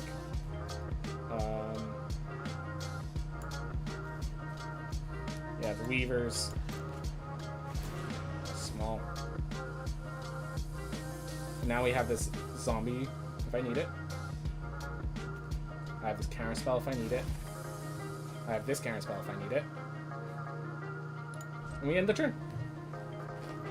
And we are now equal on cards and only improving our board state. Obviously, if I knew I was getting more mirror shell craps, they discarded a painful bond. I'm wondering if they have multiple Invoke Despairs in hand right now. Because yeah, I will be countering an Invoke Despair. Alright. Resolve. I will be discarding this. And declining. Alright, there you go. You now have another one of those, so my Mirror Shell Crab, when I pull it out, gives me more. Gives me even more zombies. I'm okay chumping with this zombie because it's only going to create more zombies as we go further and further down this loop. Oof.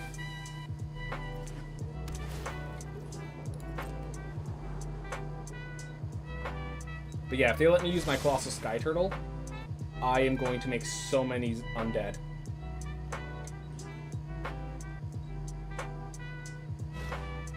Nuke Massacre for 2. This is where the second counterspell comes in.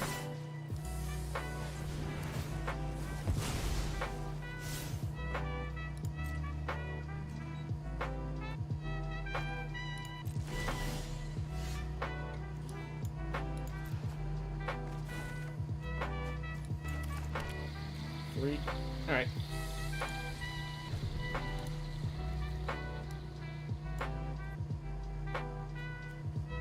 So I could bring back a negate and the Colossal Sky Turtle, make a bunch of zombies, and have a negate for whatever they're doing. Unfortunately, only negate because I don't have enough lands.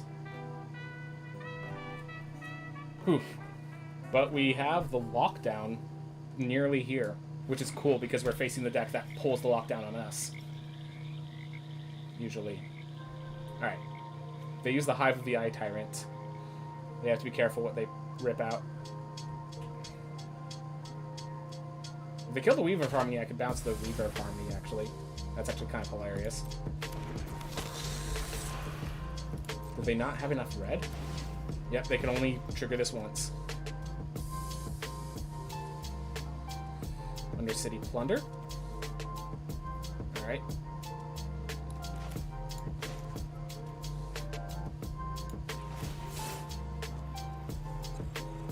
I want one that just I'm happy discarding, which happens to be this Mirror Shell Crab with 2 on it. Alright, so resolve once.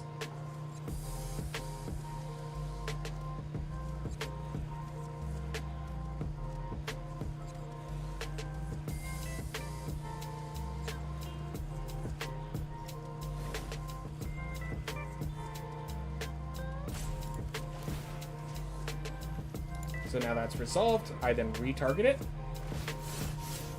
And this is the ×2.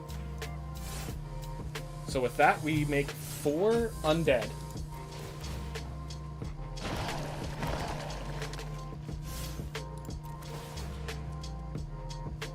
And we threaten to make even more on future turns.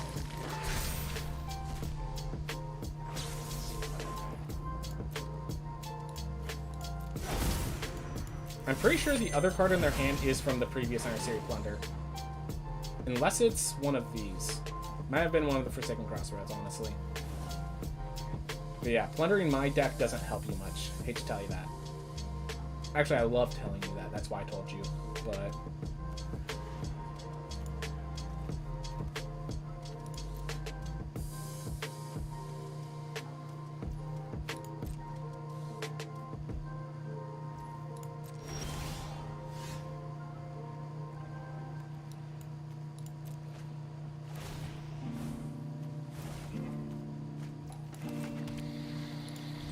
alright, and the lock's basically here. Missing a few pieces to make it perfect, but the lock's effectively here.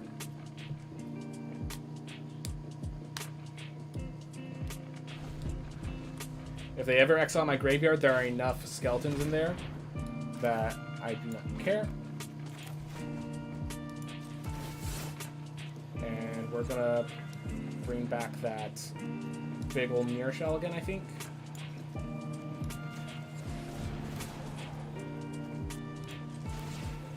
Cancel, hold up. Resolve that. So that there's an additional zombie token. Now I bring back the Colossal Sky Turtle again.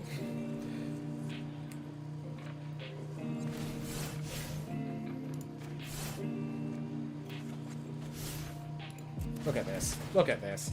They can't attack in. I'm getting ready to crack back for lethal.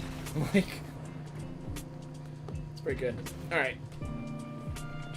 I really like how I'm positioned in this fight.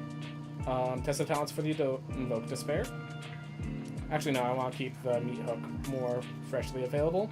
But this outline liberator is unnecessary. So I think the Malevolent Hermit comes in its place.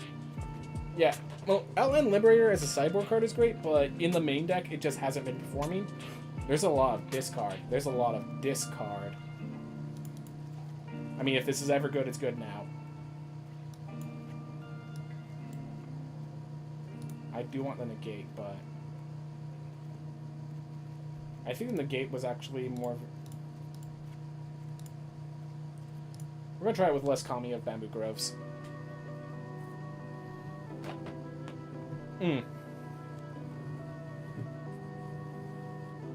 Don't cast cards. Well, they actually just did at the end, but I want to play the Orvar. I want them to play their Undercity Plunders.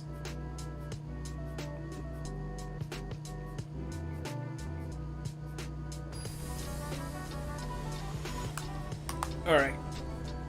Oof. Opponent's going to have me go second.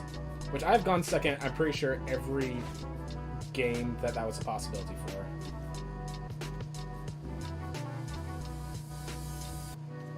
I could play a lot of mana.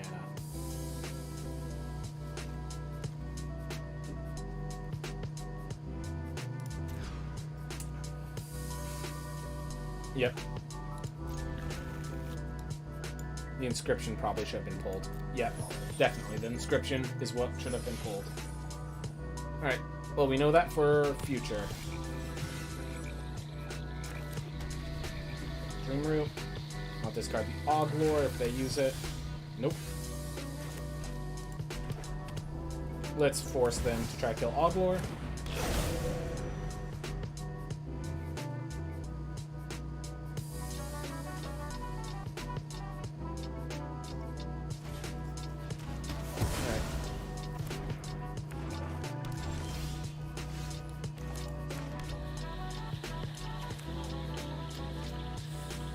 Second Oglor, and then I hold up Weaver plus Bounce, I guess. Yeah. I really want this Oglor developed, and I want to force them to keep using their kill spells. Like, if they're using kill spells, they're not playing the make me discard my highest cost card. Like, if they play Connoisseur here, then they're leaving Oglor, is basically the thing. If they're not leaving Oglor, then job's done. Alright. I think I just discard this to draw cards. I need some forward momentum myself. And these lands help me with that forward momentum, because next turn I could Weaver, holding up Quandrix Command, and Mirror Shell Crab. Though I'm actually going to be holding... If they force me to discard, I will lose the Crab, not the Sky Turtle. For City Soccer, which was exactly what I expected to see. Alright. Weaver of Harmony. Hold up Quandrix Command, hold up Sky Turtle, hold up Options.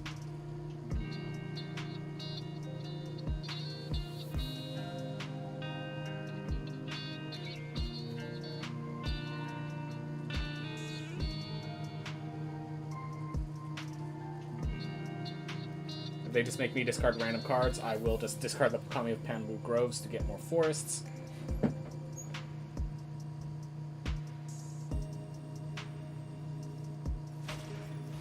Stalker. Alright, so I can bounce down my Colossal Sky Turtle to get back to lose the Quandrix Command instead. Do I want to lose the Quandrix command? I mean, I can't use the combo anyways, so...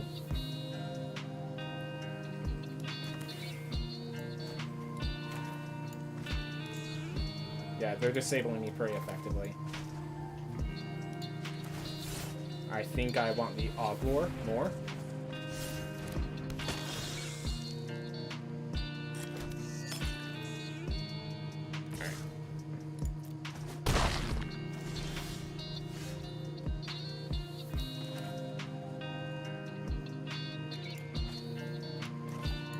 Oglor.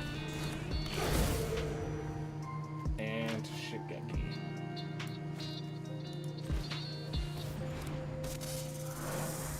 If they manage to meet Hook, then GG's, I think. I think I misplayed this well enough that... And the double City Stalker is definitely like a big win for them.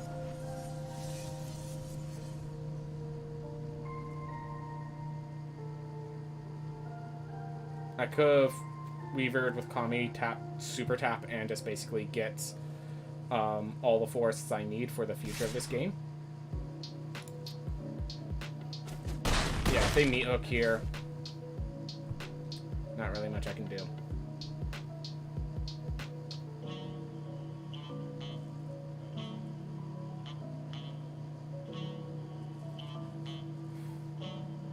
So like two of the, I need one of these creatures to survive.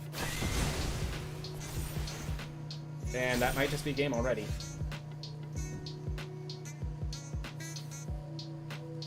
Blue, green.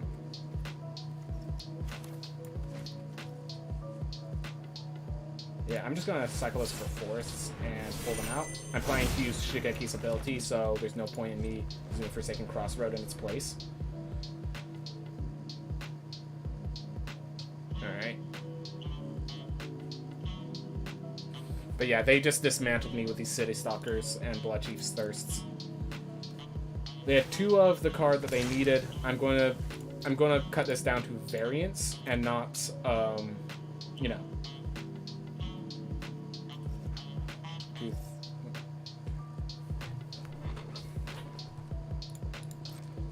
Yeah, double City Stalker. Like turn 5, turn 6.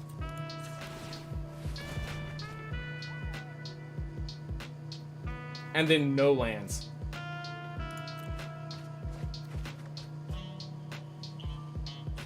Yep.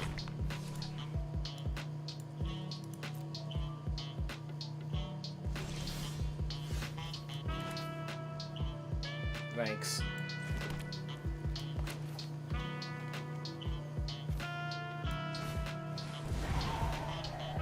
Dying rather quickly.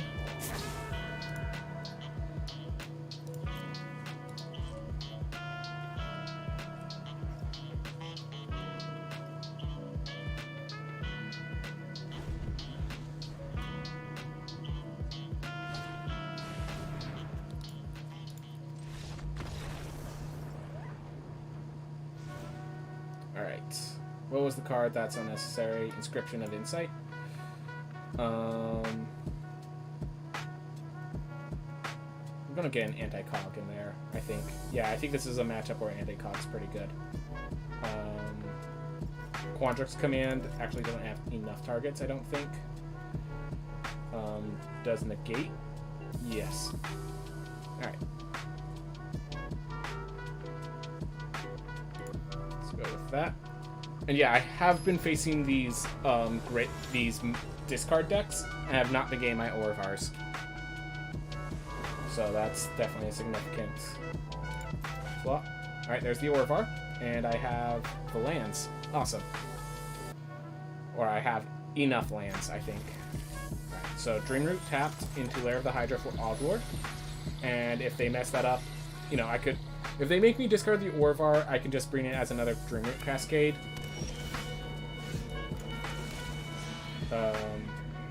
Yeah, force them to have the kill spell already.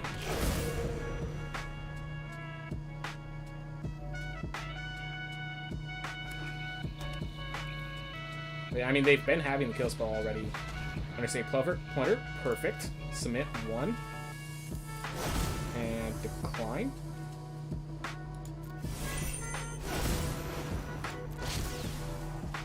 Gonna get another Dreamer Cascade. Yeah, I need the lands first. First and foremost, I need the lands. Now we have a negate and an essence capture held up. So whichever path they take, they are running into danger, which is fantastic for me.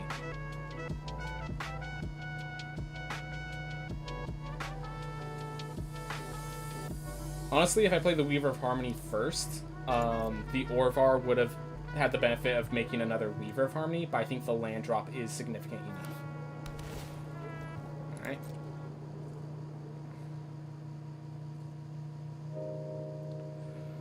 Ooh, deep breaths.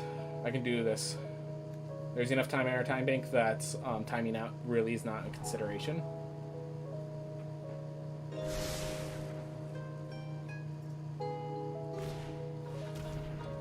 Do not care about your colony of bamboo groves.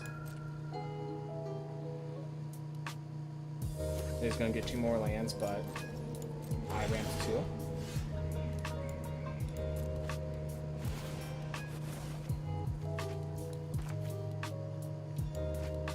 I'm going to go with more blue.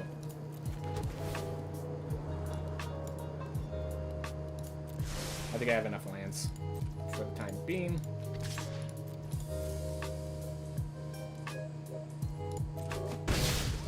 If they play a creature, I can essence capture and turn my Oglord. You know what? I think if they play a creature, I put on the Weaver of Harmony to help against the Meatlook.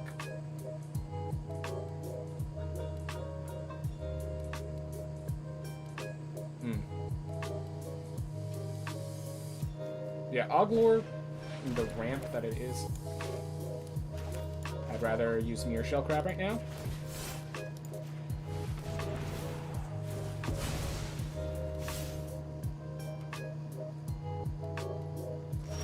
Alright.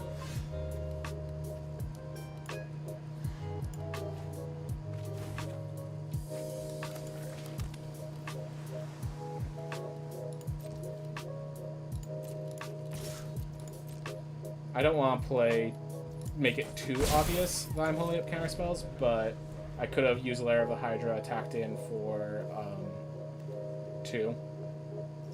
I think attacked in for 2, and then still had a negate and an essence capture. I'd rather just have negate and essence capture right now.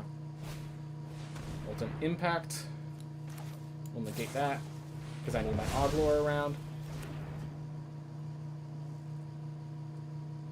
And also that would make the next spell kill my Weaver, which is a tragedy.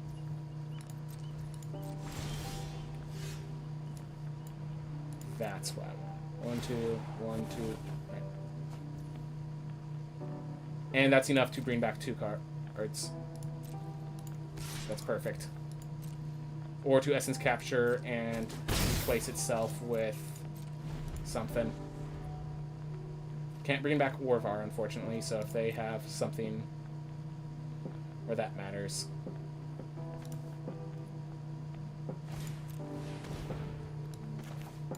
That would bring back the Molten Impact. Target up to 1 creature you control.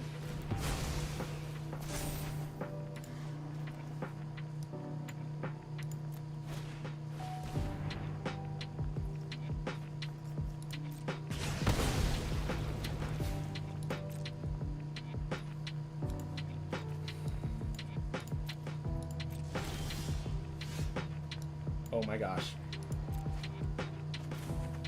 So now I can Shigeki for 2, then Colossal Sky Turtle to Shigeki back.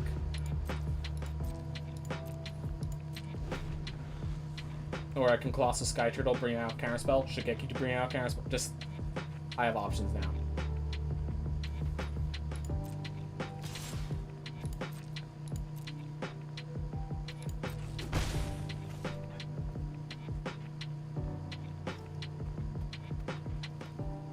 Molten Impact is active, so any spell kills Oglor.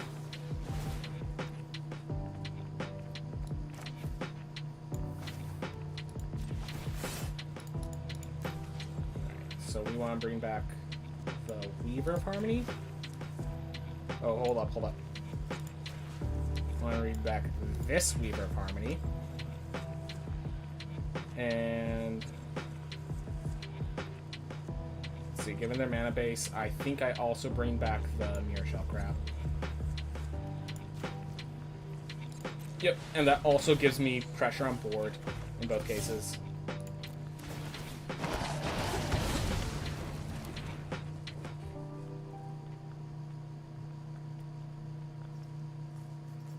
And I Colossal Sky Turtle back the Shigeki.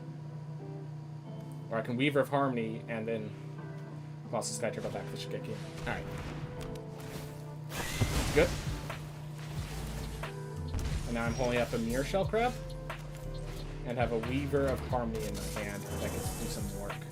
Or, sorry. I can play Weaver of Harmony and have a Colossal Sky Turtle in my hand that gets to do some work. As well as a Mirror Shell Crab that can counter anything like an Invoke Despair.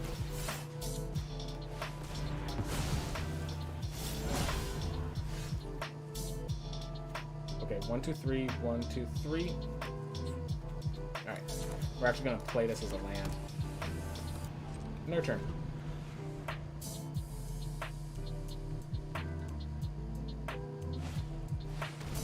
Alright. Discard this. Bring back Shigeki. And I will also use this.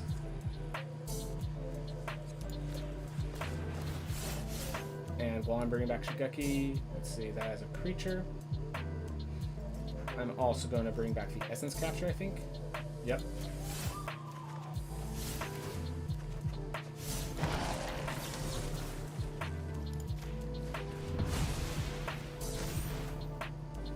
Probably should have just put it on the zombie since the zombie's going to be swinging in. 1, 2, 3, 4, 5, 6, 7. Alright, cool. Yep.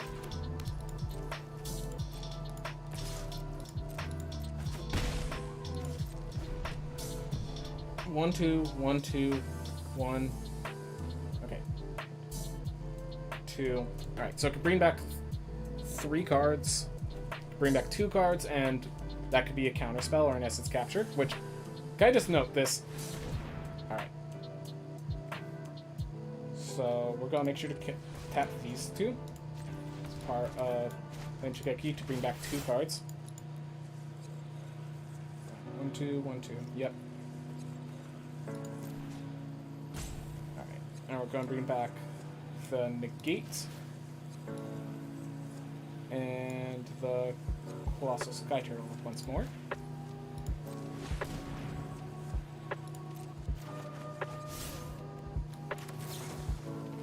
And we basically have a lock on him now.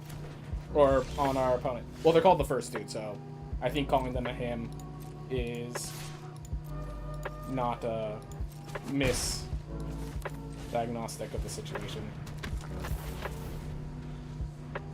1, 2, 3, 4, 5, 6. Also, yeah, the Hydra can be a 6/6. It's pretty nice. Yeah, having both Negate and Essence Capture sitting here.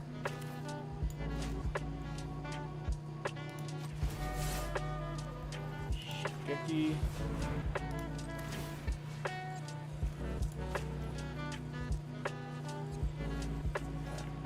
This, I think, just pulls out Negate. Or it can... Yep. Just keep this thing going. Yep. It's like, it's only a 2/2 for every 7 mana or so, but it's a lock.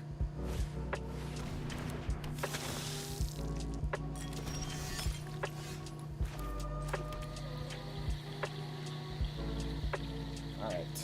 So 1, 2. 1, 2. Okay, 1. Okay, so 3, 4, 5, 6, 7, 8, 9. Do I have a Quandrix command in here? Nope. So I could bounce it, but then I can't make the extra 2 power. Alright. I'm going to just end my turn then.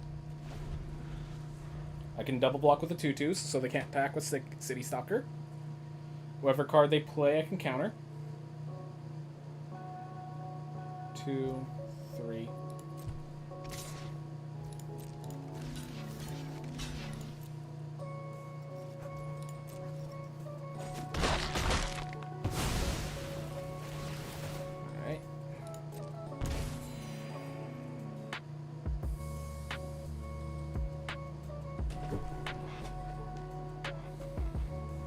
back 2, one of which is the counterspell. They try to kill my Weaver of Harmony. And they're at 1 card, so as long as they maintain equality, I win. Or equilibrium.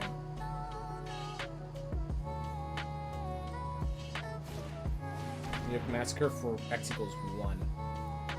I'm alright losing my Malevolent Hermit, actually.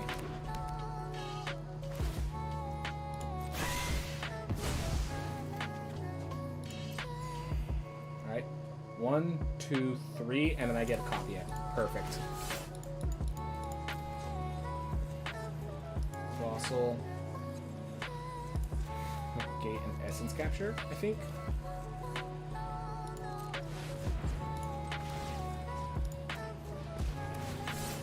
And bring back another different Colossal. Weave of Harmony. And Mirror Shell Crab. And there's a new hand for me.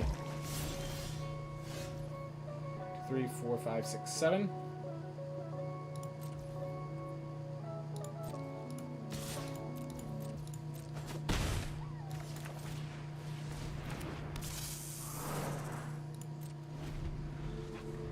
And I think that's a good game. I literally am holding on to more counter spells than they have creatures. Than they have. Yep. So this actually does lock properly. That's cool. This actually locks properly. That 4th Auglor is necessary because you need them. I've been able to lock out quite a few opponents. I do not, so I want to be clear, I do not claim this deck is tier 1.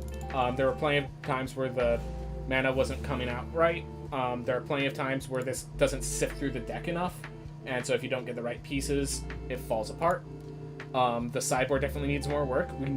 I think we saw Divide by 0 once. It might just be better to have these as Fading Hopes and then more sideboard options. Fading Hopes could help us against the mono white and mono green a bit more. So I think that might be a solution there. And then it's figuring out the sideboard. That Orvar felt good even if it was just copying a land. The fact that I could have brought it back to perhaps do that even more. Call Me If Bandwood Groves is good enough. I'm not sure it's a 4 of, but being a 1-drop, I'm happy to have it here. And yeah.